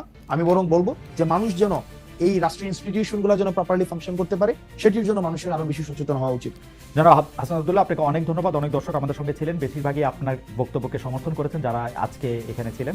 সুতরাং আপনার এই বক্তব্য নিশ্চয়ই আমাদেরকে ভবিষ্যতে চলার পথে নতুন পথ দেখাবে। এভাবে হয়তো মানে আমি এখনো আপনার মতো করে ভাবতে শিখি নাই, নিশ্চয়ই শিখে যাব। যেরকম দেশ সেরকমই তো আচার করতে হবে একটা সময় না একটা সময়। অনেকেই বলছেন যে আমাকে আপনার কথা মানা উচিত না, আপনি যেটাকে ঠিক মনে করছেন, মানে আমরা যেভাবে দেশটাকে করতে চাই, আমরা অবশ্যই আপনি যেভাবে আপনার পথই ঠিক, আপনার পথ আমি যাতে ঠিক মনে করতে পারি, আমার পথ ঠিক না এই পথ মনে করতে পারি। আপনি এখনো লাস্টেও বললেন যে আপনি তো এটাকে এখনো সেরকমই বলতে চান, তা আমিও যাতে এরকম মনে করতে পারি, আমার প্রতি আপনি দোয়া ভালোবাসা রাখেন, আমিও যাতে আপনার মতে একমত হতে পারি। এখন পর্যন্ত পারি নাই আর কি। লাস্ট 3 সেকেন্ড আমি একটু নিতে চাই আপনার কাছ থেকে। সেটা হচ্ছে আমরাও দেশের ইনস্টিটিউশনগুলো প্রপারলি ফাংশন করে নাই বলে আমরাও সাফারার হয়েছি। আমরা চাই না আপনি আপনার সন্তানকে নিয়ে বিদেশে থাকেন, আপনি বিদেশে বসে টকশো করেন। আমিও চাই, আমি চাই প্রত্যেকটা মানুষ আমাদের দেশের সার্ভিস গুলো নিয়ে সন্তুষ্ট হোক। Okay, আমাদের thank you so দেশের much. রাজনীতিবিদ, অধিকাংশ রাজনীতিবিদের ছেলে মেয়ে দেশে থাকে, বড় বড় কথা বলে সবাই হচ্ছে ইয়াতে। আমি চাই যে সার্ভিস প্রডিউস করবে সে সার্ভিসের কনজিউমার হবে। ওকে, থ্যাংক ইউ সো মাচ।